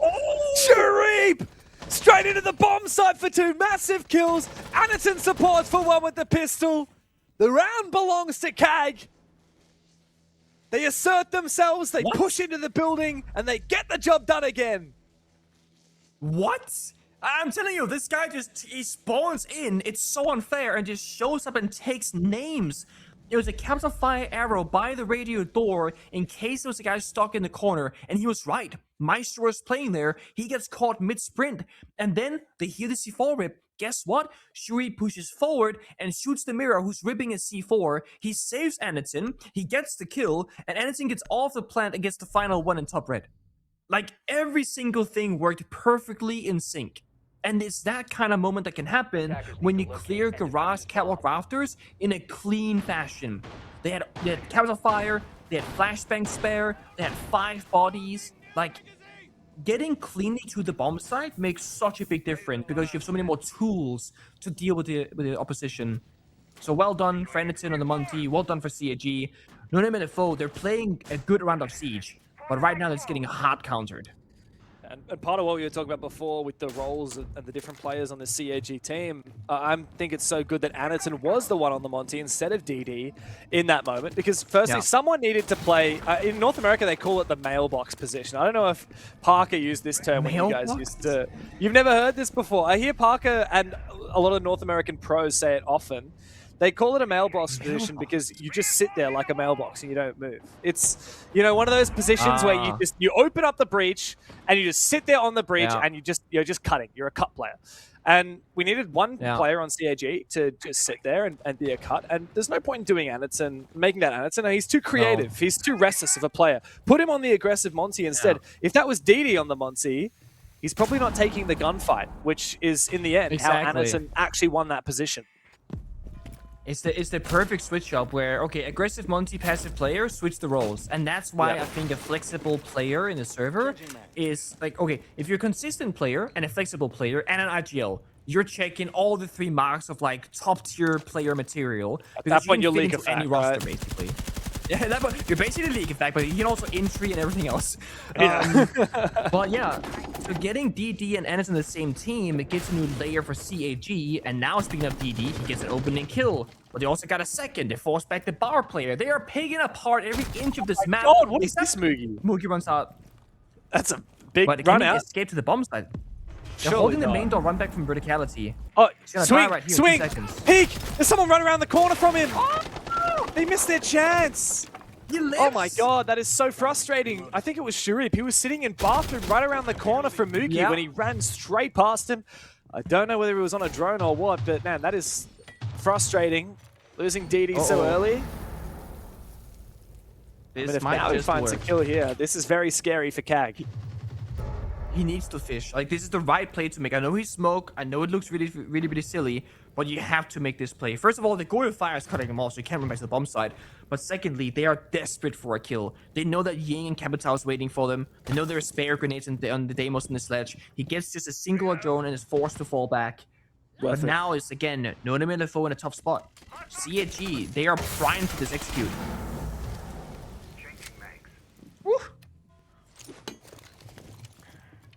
They got plenty of util to get this execute happening as well. The Vert is good. They've got plenty of breaching. And Kuli as well here with the Ying. Oh, in the close range with the shotgun. He's toast. Could be perfect, but Mawu up in close range with the SMG-11, finds one, somehow manages to dodge just long enough for the second. Chibisu brings out the fire. That will surely fry him. Anderson in close range again, finds the kill finally. Yu and Moogie now in a very difficult position, but a good shot from Yu. 2v2. This UMP packs a serious punch, but he gets downed. Moogie wants to try and cross and revive his teammate. He will do so. The diffuser is not on the ground. In fact, it has to be picked back up. Shirip will grab it. It's up to Chibisu to cover, and he's not in a great position to do so. He's covering one angle into blue. He spots out the first player. He doesn't realize the second player's in the exact same position. Yu deep inside of blue. His debut into Pro League, and he needs to find both of these kills to tie the scoreline against CAG. Chibisu's just around the corner from him. He has an inkling, but he can't find the kill. He will trade, and CAG win the round as a result. It's another round where, honestly, I feel so bad that No LFO don't get the round victory because they played so well. Also, I'm not sure if you caught it, but they actually double reinforced the blue walls into a third box, which meant they could play rent-free, fighting that player bottom main, that sledge operator. So again, No LFO are playing very like normal Siege with a slight twist of their own, and playing such a good game positionally. That was a 3v5, mind you. That became a 3v4. They were so down in positioning and manpower advantage, etc., and it still gets incredibly close. CAG, they're fighting tooth and nail. They're bringing everything in these rounds. That's how well they're getting matched. Attack timeout for No Name LFO. 1-3 down. It's not the end of the world, but it's not ideal. No. defense as well. This is That's where so you close. expect to be racking up a bit of a lead, hopefully. And yeah, CAG, you're right. These attacks are getting very close, but often in those chaotic moments, CAG are getting across the line. Look, if we hadn't seen an early 2K from DD-Man, early 5v3, that would have been a very different story. To come down Absolutely. to a 2v1 after fighting 3v5, yeah, impressive from No Name. Very much so. Nomad ban and Mirror ban. So this is the thing that I'm puzzled by, right? How does the Clash survive the operator ban phase after Chalet? I don't understand. Now, CAG could tell me Pingu's not a problem, okay? We've won 3 rounds, the Clash is barely played, it's not a problem. I'm just thinking, they were getting, like, pushed around Chalet for, like, 4 rounds straight. And they're still not banning it. Is that respect or lack of respect? I don't know. But they gotta show me right now that they can deal with the Clash in Clubhouse, otherwise they're gonna look a bit silly. They won't be using the shields this round. That'll certainly help. Yeah. The one thing that they do have that's a little bit of a execute meta abusey op is we've got the Ying. And it's Kuli on it. He's going to be looking for a chance to try and get aggressive in the late round. I don't know if it'll be an execute onto offers perhaps. To kick things off, it's a nice old school Maverick trick. Love to see. Yeah. Changing max. Going to go for the whole wall I actually. think It's an angle the bottom left and then the right wall is going to be soft. I very much think that CAT are forced into a master bedroom connector attack here because they banned. So Nomad got banned away. That's obviously a target ban towards Catwalk Rafters and Cash for the Clash to just thrive. I think attacking into the Clash here is gonna be brutal because you can't marry the walls and stuff because the chaos of the Clash is peeking you and your teammates swinging behind you is kind of rough. So they gotta get a bit creative. Jin finds the opening. Maverick on Jacuzzi wall gets shot down. So now you actually lose the Maverick entirely. Meaning, what is plan C? Because they wanted to take Cash Garage control. That's not possible. Now they can't attack Jacuzzi either. Now they gotta go for broke. And I guess they're back to square one. Fight the Clash. And just get crazy with it. Give it a go. Use the Ying. Abuse the flashes. So they go on. Rolling up forward. This is surely going to be a finish off onto Yuyu, Oh, I think who's it's clear. down. I think it's Oh, clear. no, wait. That's not Yuyu. I thought that was Yuyu down on the stairs, but no, it's Akasu. Uh-oh. He finds it down. Eventually traded back, but look at the way 1v1. No Name continue fighting it forward. You're right, with all these players down, 3 on the Can they ground. double rest? It's a 1v1. Oh, he's downstairs. Wow, 2 players Wait, going all the way back. Wow, this is insane. It's a gravy train of blood down in bar. All of them going downstairs to one by one get revived. But it means that the bomb They can site has beat been it now. They completely can run back on the main vacated. stairs. They're going to need that Clash's They have the shield Clash. though. Wait for You Clash. spotted. The keeper barrier gives them a little bit more time to try and get aggressive as well. Jimasu, he's caught out by Yuyu on the floor. Here comes the Clash. It's Arkuli now in a 1v3. This was a 1v1 just moments ago, and now the Clash is toying with him. Diffuser is down, but Yuyu's come around for the flank. What an unbelievable round. No Name LFO finally get themselves a second defense. 3 people are injured. 1 from the attack, 2 in defense. They're crawling down the connector hatch because the battling of the Cash CCTV portion decided everything, right? Everyone died in that area. And because Clash survives and the revive comes through, that's the only reason why that retake is as possible as it was. It's beautiful. And I actually think at first, it looked like they trolled with the keeper barrier, but it worked out so well because they could then spin into Gym Hallway. Whew! Wild. Wild. Very wild. This has been a content game. That's all I can say. This whole series. It has it's been a about content the game. content. I mean, you can argue that Shuib's been aura farming a couple of rounds as well, right? Like, he's just mock maxing on them. I mean, we just have so many hilarious moments. We have a 1v1 that then becomes a 2v3. Like, not often do you have 3 out of the 5 players left alive in the server all on the ground, and then all of them get revived. You also don't often see someone getting flung halfway across Chalet by an air jab, but we got that as well. So we just had crazy moment after crazy moment, and that's not even counting the unbelievable Shuri teleport moments or anything else. Nope. Okay. So now we're playing to tie the half for No Name LFO. For CAG to counter the clash once more, because it did do that last time on basement, because that sledgehammer came through and confirmed the kill on bottom main. I want to see CAG go for a different end round goal, because both times on basement, they've been breaching the triple wall and just trying to attack Church, which actually is very uncommon and quite a low win rate for the attackers, because it's hard to attack blue and Church, and you get stuck in the smokes and the fire, and it's a mess. I would like for them to try and execute somewhere else. Now, they could bait Church by breaching it, then dropping kitchenettes, pushing dirt late round for a flank, stuff like that. Get creative with it. But I do think it's time for a small switch up. Maybe, ideally, just look where the Clash is playing from if she ends up surviving the round to the late stage. And then just attack wherever Clash is not defending. Because, again, you cannot attack into Clash on the bomb side of basement. That's never gonna work. CAG have so much time to work with. 2 full minutes, full map control. They have Ying Capital, ton of hot destruction. All they have to do now is set up and tailor the perfect bomb set attack. I love the way you say that. Like, it's so easy, but, you know, we could rephrase that. All they have to do now is in the next minute and 30 is deal with all of the gas from the smoke and the Goyo fire for time delay. They have to deal with all of the power positions fortified by the Azami and played by the unflashable, unsmokable Warden. Oh, there's a little guy called Clash as well they got to deal with. So it's not going to be easy here for CAG. Well, you forgot one important factor. Shuri can teleport, okay? It's a matter of when and where, not if.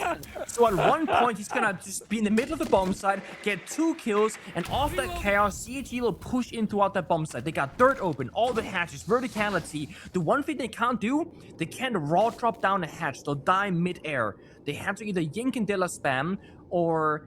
I don't know, because the Warden can see through flashes, so getting down the hatch is actually going to be a problem. Maybe they can catch on fire where the Warden's playing from and then just drop the hatch anyway. But it's going to be hard to get in. Cooler here to kick things off with a good kill from Oil Pit.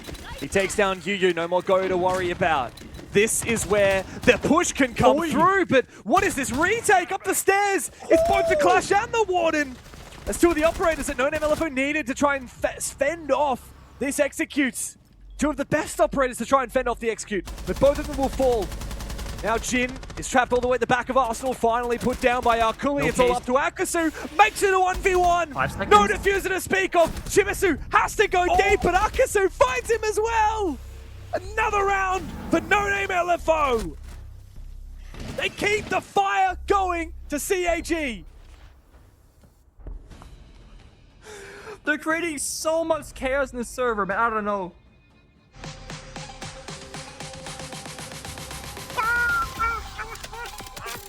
I forgot. Oh, nice one, I forgot. Tengu. Nice one.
pure, unbridled Man. chaos from start to finish, Pengu. That's what we've seen.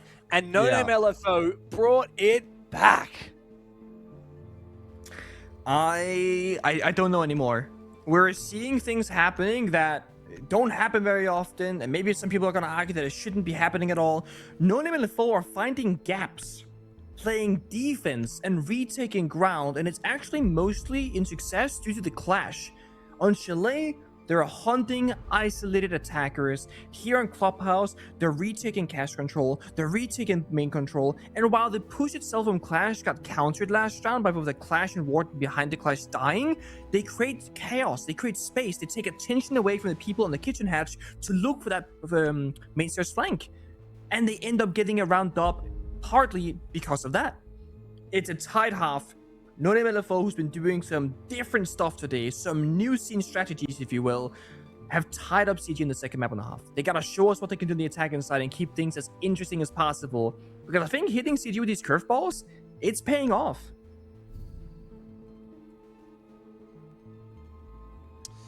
It really is. Attackers need to locate and defuse bombs. And I'm going to lose my voice by the end of the night. Like, it's been a long one today for us, Pengu. It's been 10 hours about since we... Oh no, just a bit less than 10 hours. It's been about 10 hours since you woke up.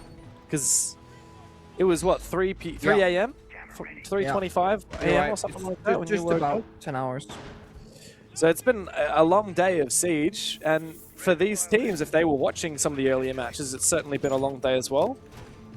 And if these guys keep playing the way they are, I'm going to lose my voice. You know what the best part is? We're gonna run it back tomorrow as well. Back to back, baby. I'm excited. We get to see a new region tomorrow. We get to see Asia League. Of course, that's the region that plays out slightly differently because we get to have 2 teams from Asia going to the Salt Lake City Major. There's only 1 from APAC North, only 1 from OCE.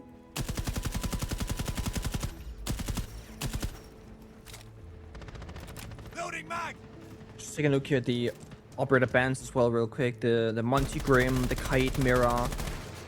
Both teams kind of go into this with a very set expectations of let's just do normal stuff, guys. It does leave open the Clash for CAG if they too want to give it a go. It does leave a lot of power-ups for the attackers, but Sharif, again, this man, he just finds space. He's teleporting again. He's like, oh, there's a guy outside the drone. I'll just jump out the window real quick. No big deal. Oh my god! Bro saw that coming from a mile away and could do nothing about it. Shuri, once again, just having one of those Shuri rounds. And I don't know if No Name LFO have anything to say. You can't do much when Shuri is running around, jumping out windows, and C4ing you from way downtown. Man, I mean, that on paper, that's the round over. Of course, No Name LFO can still win, but if you play every statistic, every round conversion, every simulation, this is a guaranteed round victory for CAG, unless they make a massive blunder somewhere in the server. Now, No Name LFO cannot go for their whatever they planned for execute. They have to now start fishing, find a couple of kills, and just outright get desperate with it. Because they can't force Kitchen Hatch Plan, they can't force Church Priest, they can't force Blue, they don't have the manpower, they don't really have the utility. In a perfect world, they try and find a kill to Capital Fire, but as I say that, Mugi goes down to Chibisu, and it goes from bad to worse to 5v2 favoring CAG, minutes ago. And unless CAG starts swinging the head up the hatches and up the main stairs, I don't see how they're gonna die. Yeah, rough start for No Name on their attack, especially attacking the basement. I mean, this bomb site is a real challenge. And if you don't do everything right, you don't roam clear efficiently in good time, if you don't have the adequate hard breaching util to crack open this bomb site, yeah, you're not going to have a lot of luck. And unfortunately, 2v5, not a lot you can do. Here we go, though. Gone 6. He's very exposed now because of the fire. He can't retreat back into the hallway. The keeper barrier might actually protect him for a brief moment, but no. Achilles going to go for a swing. The gas. Oh, it locked him in there. They gassed him and then locks the door. Mau now in a 1v5. A consolation frag awaits from down below, but he won't be able to find it. A C4, the floor is lava. He has no hope whatsoever, no chance. and he will just save the KD. CAG looking more dominant than ever with a flawless round to kick off their defense. I mean, it's just complete chaos in the server. I mean, the Shurip opening kill jump out into the C4, it's perfect. It's beautiful. And it's these small things that seem to happen every single round. Some odd play somewhere on the map, time and time again. And both teams doing it, not just CAG. Now, bombs are priority. I'm a bit curious on what they want to go for. We're gonna go up and gym my match, but let's see the replay first. Is C4. Look, he ripped the C4 the moment the Blackbeard hit the ground in office. And by the time the C4 landed, he was literally on top of it. It was perfectly read, perfectly timed. And yeah, they're gonna go gym. Flash. Oh. And it's Anderson. Oh. Razor wire in position. Love me some Clash. Love me some crazy CAG stuff. You know what else I love? Oh, I was going to say I love Amaru, but Akasu just baited me. Never mind. Forget about it. I don't even care. We're going to see Amaru. I don't care. 5 seconds left before insertion. Yeah, speaking of buffs, right? That 5th Gara hook from Amaru, dude. To locate a bomb. Yeah. Gotta Man, see it the again. crazy You got buff. a 5th one, boys. The crazy buff. Right, Didn't make her quick faster, sidebar. Didn't make her What- stronger. What would you do to actually buff Amaru? I think the simplest things they can do, and this has been spit around many years now, is just enabling you to use the gadget, not just up a hatch, but any ledge. So like, measure your coastline, middle of the courtyard, you can go to VIP hallway or Aqua hallway. If you're bottom garage here in Clubhouse, you can just toss a flashbang and go up the rafters. Then you're maybe it's too strong. I don't know like how it works actually like in reality, but I think giving her more ways to use the gadget would be the funnest way to buff her. I like Perfectly timed that. to get the shield, by the way. I got another one. What if she can hold her SMG 11/pistol in her hand while she's using the Gara hook? That's basically how she worked when I beta tested her many years ago, actually. Really? So she used the can't. shock- She, wait, what? So basically we would use a shotgun, and you'd basically you would get the weapon instantly upon arrival. So you just have the shotgun, ammo in, boom, insta pop people. And they said that's kind of strong. Let's give it like a slow weapon pick back up animation, right? Like imagine your sledgehammer, but the second your hammer connects with the window, you instantly have the weapon in your hand. That was how Amaru was. Yeah, damn. It's kind of strong because you could just go in Kid Storm's window and Oregon and get a kill every single time. Yeah. Maybe like you've got the SMG in your hand, but you can't aim down sights until the animation is complete. Like your feet are on the ground, so you can only hip fire. I don't know. And you can only use your So secondary. instead of weapon, you got an ADS basically. Kind of like with Exactly. Okay. Or like, you know, when you Not against stop it. sprinting, there's like a tiny cooldown before you can aim. Something like that. Anyway, let's focus up on the round at hand and Theorycraft Amaru later. It's been a bit of a crazy time. Oh, hello, Shurip. Come on, switch to the shotgun, finish him all off. He's hiding inside the smoke himself, and Akasu will fall.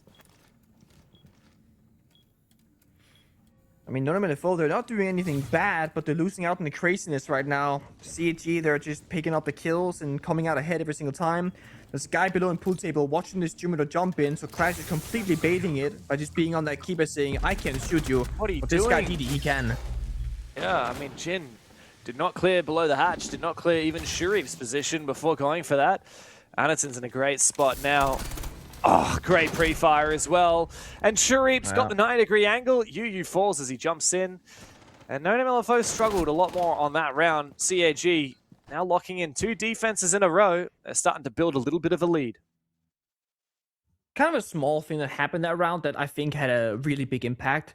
I think it was a Nomad or whatever, it's not a connector. Simply didn't see, right here, he doesn't see Shurip in the corner because the Toxic Babe obscures the vision partially. So that could have been a free kill for the Nomad. Instead, Nomad dies for free. Shurip gets 2 kills that round, and it becomes, a lot more troublesome. That's like kind of a small issue that is kind of unlucky.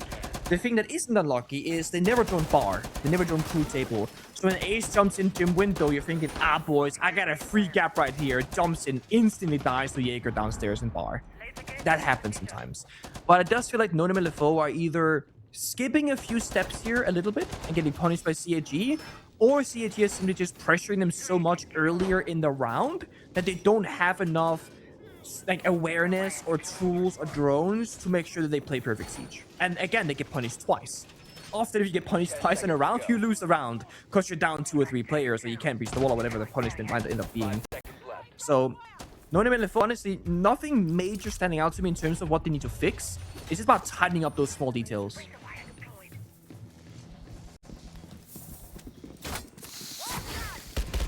Well, this round is going to be spicy.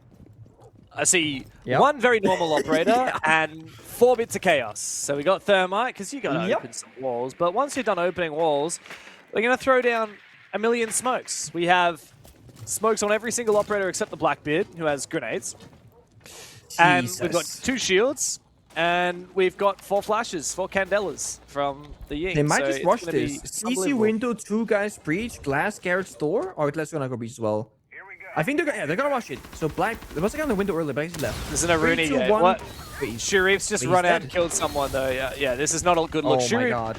Ran out from garage and found a kill. Now Maru up from the stairs. Can't even find the first one. He's got the shotgun in hand. They're just hiding from him. Oh boy. It's a good kill though from Jin to finish off DD Man. And Mookie's also found his own, but a good flank up from Arkuli, restabilizing, Yu's in an awkward spot, and the Thorn Trap finishes off Moogie. What the hell was that round, Pengu?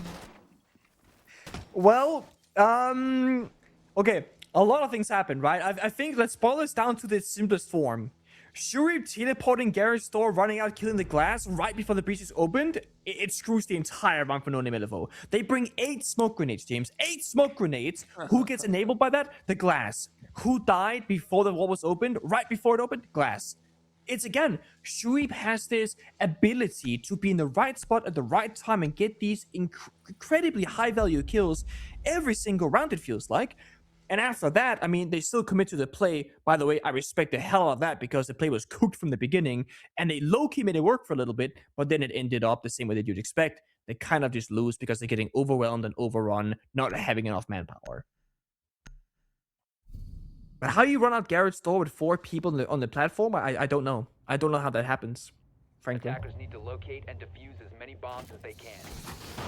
Look, it was a nice idea, that take, but it was pretty doomed from the start. When you got a Thorn in play and you've got a Rooney Gates on both of the main walls, and you've got a Clash standing right there. Like, it was never going to be a good time.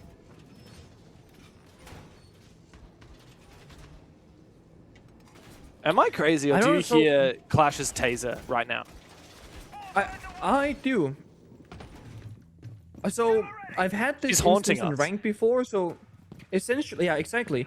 Essentially how it works is if you've played a round with Clash, and let's say you win or lose, doesn't matter.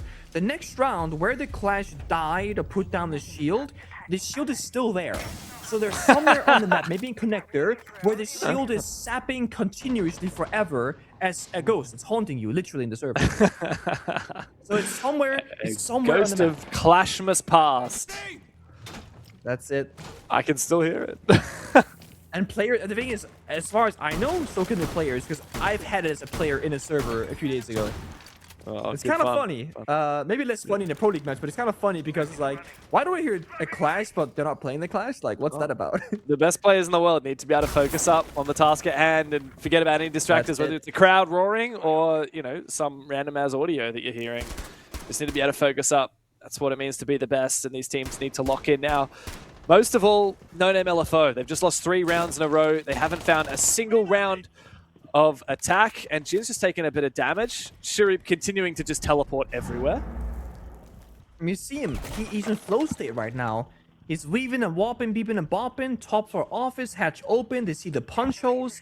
Dude, there's a jammer. They can't check this exact corner. There's a small gap, though. The drone has an inkling, but they can't confirm it. You know. Okay. Wow, but they still don't get the kill on the wall bang. James. Oh my god, he's gonna get back into that corner. He shoots it, he starts to run away. Gets back into the corner, brings out the shotgun, but Yu will put him down. Hell of a lot of damage done, though, I tell you what. Have a look at the HP. Yeah. I mean, again, I'm gonna say worth it, right? Listen, 1 minute 25 seconds, they've only entered top floor. They still either need to drone bar strip club or just assume that it's clear, which is risky because if CAG are doing funky stuff like that, what's to say there's not a guy hiding in bar pool table? So you see Blackbeard respecting it, kind of checking all the corners, the angles, the narratives, etc. Time is going to be very low this attacking round. It's going to mean that either Nona and LFO got to speed up right now and skip a couple of steps, or they're going to be at the bomb side of walls and doors and hatches, literally with sub 20 seconds. Which also isn't ideal, because if one thing goes wrong, one Thorn Trap hits somebody with the diffuser maybe, the round could be over. So we got to see what they're going to do. We got 3 gas in pocket here for DD as they start to go out. We got a C4, we got impacts, let alone any pre-placed Thorn Traps. There's so much setup here for CAG. No question who's favored, and it's not the team with the superior numbers. No, it's the defense because of the fortress they have created on the bomb side. Got all those keepers as well, and 2 more in pocket of Chibi, so that has to be spent surely. Anderton's sole job is watching the kitchen hatch. Thorn, Akoli has to watch blue. Then you have 2 people, Chibisu and DD just holding church. Jin's managed to get himself into a plant spot though, but I have a feeling Chibisu might be able to deny it. Is he in position? No, the plant's going down in Arsenal. Chibisu might be able to try and prevent the push in. He finds one, but he's hunted down. And out of nowhere, no name LFO conjure up and execute and finally get themselves an attacking round win. Thank God they had the Blackbeard, because that's the thing, right? Getting down a hatch or down bottom main stairs without a shield in front of you, you just kind of die mid-air or mid-sprint usually. But Blackbeard can get himself into a safe position. Everyone else might be in danger, but as long as you're holding F on the keyboard with the guy planting, there is a fighting chance to win that round. Then they win the gunfights. I noticed especially the flashbangs in church were excellent, blinding both DD and Chibisu. They had no idea what was going on. I think they, as well, thought it was a church triple attack for a good while there, but it's actually gonna be a little bit of blue pressure, kitchen hatch, and bottom main. So flipping that attack at the very last second certainly paid off. The thing is, CAG just need to get 1 good round under their belt, and they'll take this series 2-0. For Nona and LFO, it's 2 rounds into overtime, and another 2 rounds out of 3 from there, and then we're looking at the third map of Lair. It can be a short night or a long night. CAG are very close, but we saw it happen in, what was it, our first series today, was it? I'm trying to think. Past my mind. Yeah. Back. It was an overtime from a 6-4, I believe. 5 seconds left before insertion. Yeah. Yeah, and ended up bringing it back and map victory, right? into 8-7. Yeah, the team that was on 4, it was the XPSG Talon guys. I forget their XPSG. Help us, LFO. help us. Yeah. Help. I don't know. Whichever one it is. Help us. Help us, LFO. Yeah, from a 4-6 deficit to an 8-7. And yeah, impressive stuff. It's not impossible. LFO capable. We've seen a lot of good stuff from them today. I mean, despite this maybe even being a 2-0, you know, they were only 1 round away from winning Chalet. Let's not forget that. I mean, honestly, even if Chalet was 7-0, but the rounds played out as close as they did, it's still a hell of a game. I don't think the scoreline always tells the real story, but I do think that the max overtime Chalet does tell the real story here. It was a barn burner. And Clubhouse has had some pretty big moments too. And if Shui wasn't 15-5, this would be a lot closer, if not outright won by No Minute Flow already. Yeah, bro's got a 3.0 KD. You don't see that every day of the week. Yeah, he's farming. Now, he was a bit overzealous last round. Solo roaming office, died on that basement roam. Completely solo, because he was in that flow state of being like, I'm the best in the server, I'm gonna make my ego play. And honestly, when you're going 15-4 like he was, you gotta be able to do that and make that play with confidence. But now you've lost that round, you're at 6-4, you gotta lock in. So now he's playing smoke by the bomb side, playing a different kind of role. He understands, if I'm alive later in the round, because I'm so clutch, because I'm so good, we have a much higher chance of winning than if I go for a pick early and we play 4v4. So I like this switch up, CAG playing it almost more respectful this round, if you will, trying to lock in this final one.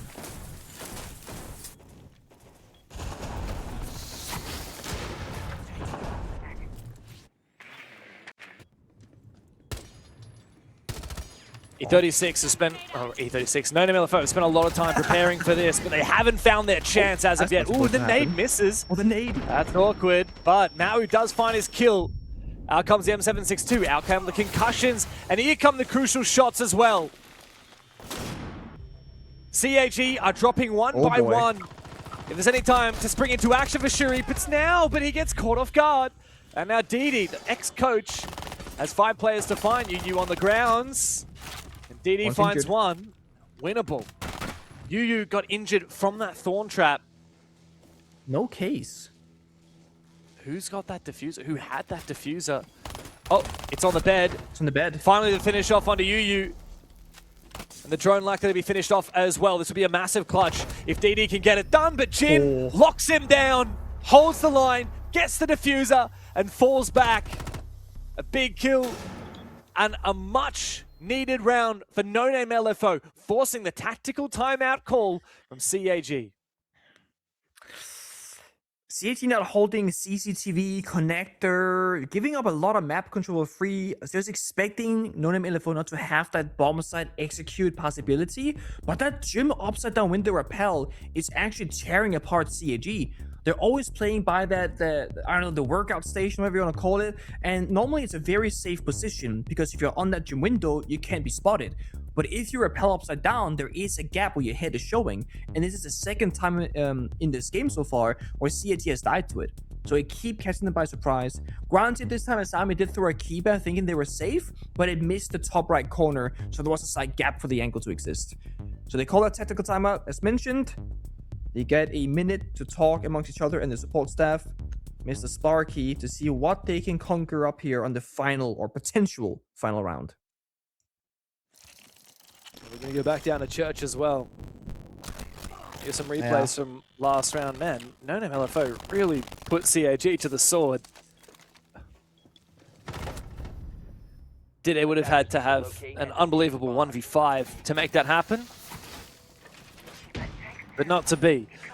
And so CAG down into the basement. Now, look, No Name LFO, they actually had a pretty good attack onto the basement not too long ago. So I don't want to say that it's over yet. Just because this bomb site is the most potent on the map, it's certainly not done and dusted as of yet. No, I think this is a classic case of, okay guys, what's our strongest bomb site? And then you go, it's basement, but this time we don't sacrifice a player early. AKA Shurip has to either fall back a lot earlier, or you have to commit more people to the roam to support him, so that you can get more value out of his body.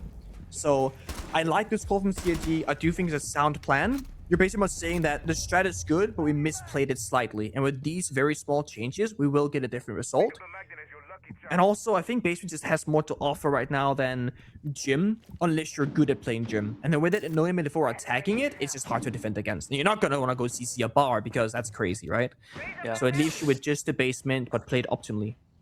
Hey, look, we saw a lot of bar earlier today. I can't remember which team it was. Was it Kinotrope? Kinotrope. It might have been. Yeah. Yeah. A lot of bar. Times. A lot of success. Yeah, 2 wins as well. Yeah, 2 wins. Oh, well, No Name LFO now. They were rest all their... Yeah, they did. No Name LFO rest all their hopes, though, on this round, Pengu. The last round of their attacking half, and it's do or die. This is where maybe the lack of experience might come back to bite them, right? Because every single second right now, that pressure starts building slowly but surely. When you gotta start taking that gunfight, you're thinking, okay, what if I miss this one? What if I fail? What if I choke? Here comes that pressure. Shurip again in office, like we've seen so many times before. We're playing further back for that fallback possibility. You can play Gym Hatch, you can play main stairs. No Name LFO don't want to get into a fight with him. And this is where I feel like maybe the Blackbeard could just full send it. But remember what happened last time? He died to a C4, so he's not going to feel good about it. Instead, he's fighting Blue Hatch, takes a fair bit of damage. Nate gets tossed on out just into a 1-line magnet, losing a ton of value. No more nades in pocket. So that's a counterplay from TBSU's Omai. No Name LFO not getting full roam control, not getting the blue util cleared out as well. This might be time for a plan B. Like it's dead. Oh no! Yeah, Jin's been spotted as the Blackbeard. I don't know how. It must have just been a swing from down below the hatch from Anaton. Yeah. And now No Name LFO have lost one of their most potent operators and one of the most useful, important parts of their defense. Shurip upstairs. He continues to teleport all around the map. He was never cleared, and so he persists on this roam. He wants to go for a flank. But Momi's just wasting time, isn't he? They've opened up the window outside, but he knows that they don't have time to clear him. he's done his job. He's just existing right now, applying that pressure because they know he can flank at any moment. He can be on the verticality in bar hatch or kitchen office, etc. If flashback is tossed up, I don't think they can push him. They have to ignore Shuri because timer is so low. They're forced into a 4v4 execute by the bomb side, but constantly having to worry about their flank potential from that player of Shuri. They gotta go 3-2-1, send it, boys. Another big magnet. Here's a big aggressive play from DD. He's about to find another player, but it's Anaton who comes in and saves the day yet again. Shuri hasn't been dealt with. He's been untouchable all day, and he locks in a flawless round and the 2-0 win for CAG. No Name LFO must accept defeat because the Kings will stay on their throne. It's CAG once again at the top of Japan. Sure, it's a 2-0 victory, well deserved, and CAG they played really well, but we have to praise No Name LFO. They lost 7-8 on Chalet, they lost 5-7 on Clubhouse. This is also while Shreeb is popping off, dropping 16 kills in a given game, clutching up multiple times, and CAG looking like a really strong team. Yes, it's a 2-0, but the real story is how competitive this might just become with another team from Japan being better and better and better. Competition is rising.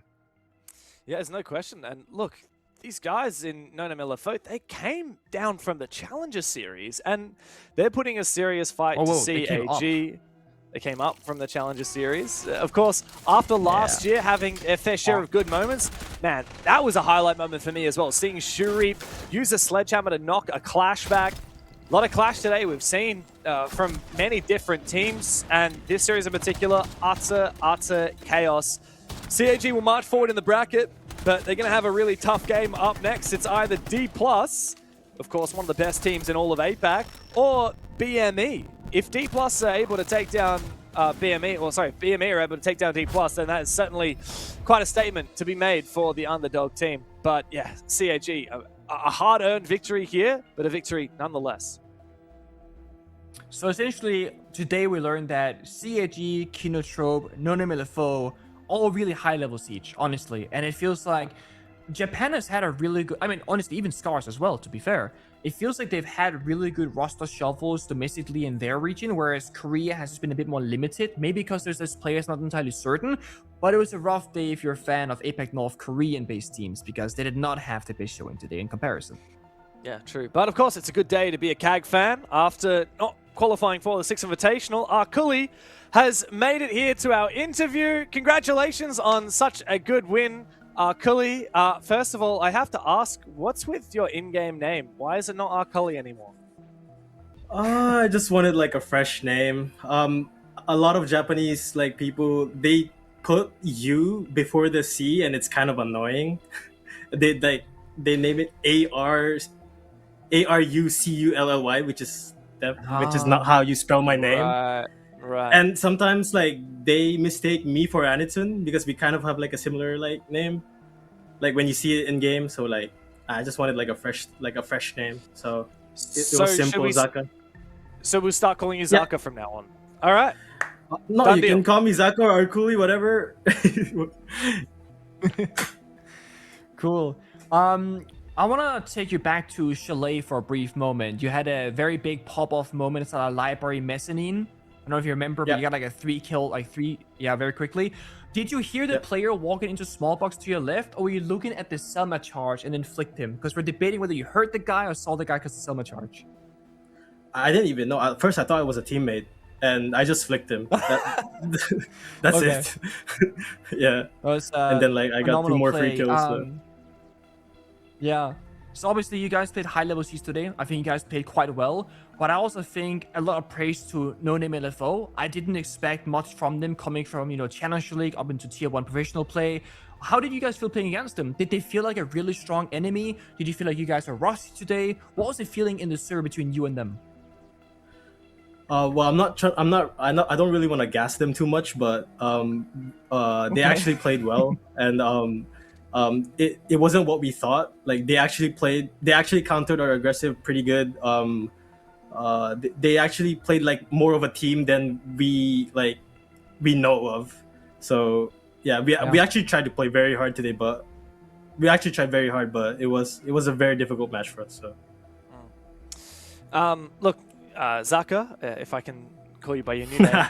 Congrats on such a big win today, but of course, it's been a tough couple of months. I'm sorry to kind of rub your face in it, but I want to talk about the last couple of months of CAG. Let's start with the Munich Major. Of course, going into the Munich Major, we had such high hopes for you. You guys had 3 really hard games against FaZe, G2, and Furia. You played really well, but you lost all 3, so technically, I guess, came last in Munich. After that, of course, you went to the regional finals and you even lost to the Chiefs. Like, who's losing to Chiefs, right? And then you lost the APAC Cup. Like, you failed to qualify for SI. It was a really rough kind of couple of months for you. And right after you kind of had just got back onto the horse. So how do you feel about where the team is at the moment and looking forward into the rest of 2026? Definitely a big upgrade with our coach. I think we're doing better than we were in like Munich and like the Sydney SI qualifier. I mean regional final. Sorry. We had like a bit of downfall, but it's only up from here. So maybe you can talk a little bit about your new coach, Sparky, I believe. Yeah. We didn't really know of him. All we knew was he was a player like for like a very few years ago. He just like, and I don't know. He speaks very good English, so like that's good for me because I can translate what he's saying to the team. And yeah, he brings like a lot of like good. His strats are like very good. So Awesome. Well, we're very excited to see what CAG can do this year. I just want to give you the floor. Zaka, Arkuli, whatever you want to go by these days. It's your chance to talk to all your fans, everybody watching today. Can I, in Japanese? Is it okay in Japanese? You can talk whatever language you want, my friend. Okay. 今日ちょっとみんなが思ったよりボコボコにできなかったんですけど、2-0 で勝ったんで、これからの応援をよろしくお願いします。Okay. Fantastic. Thank you very much, Arkuli and Zaka. Good luck in your next game in the semifinals.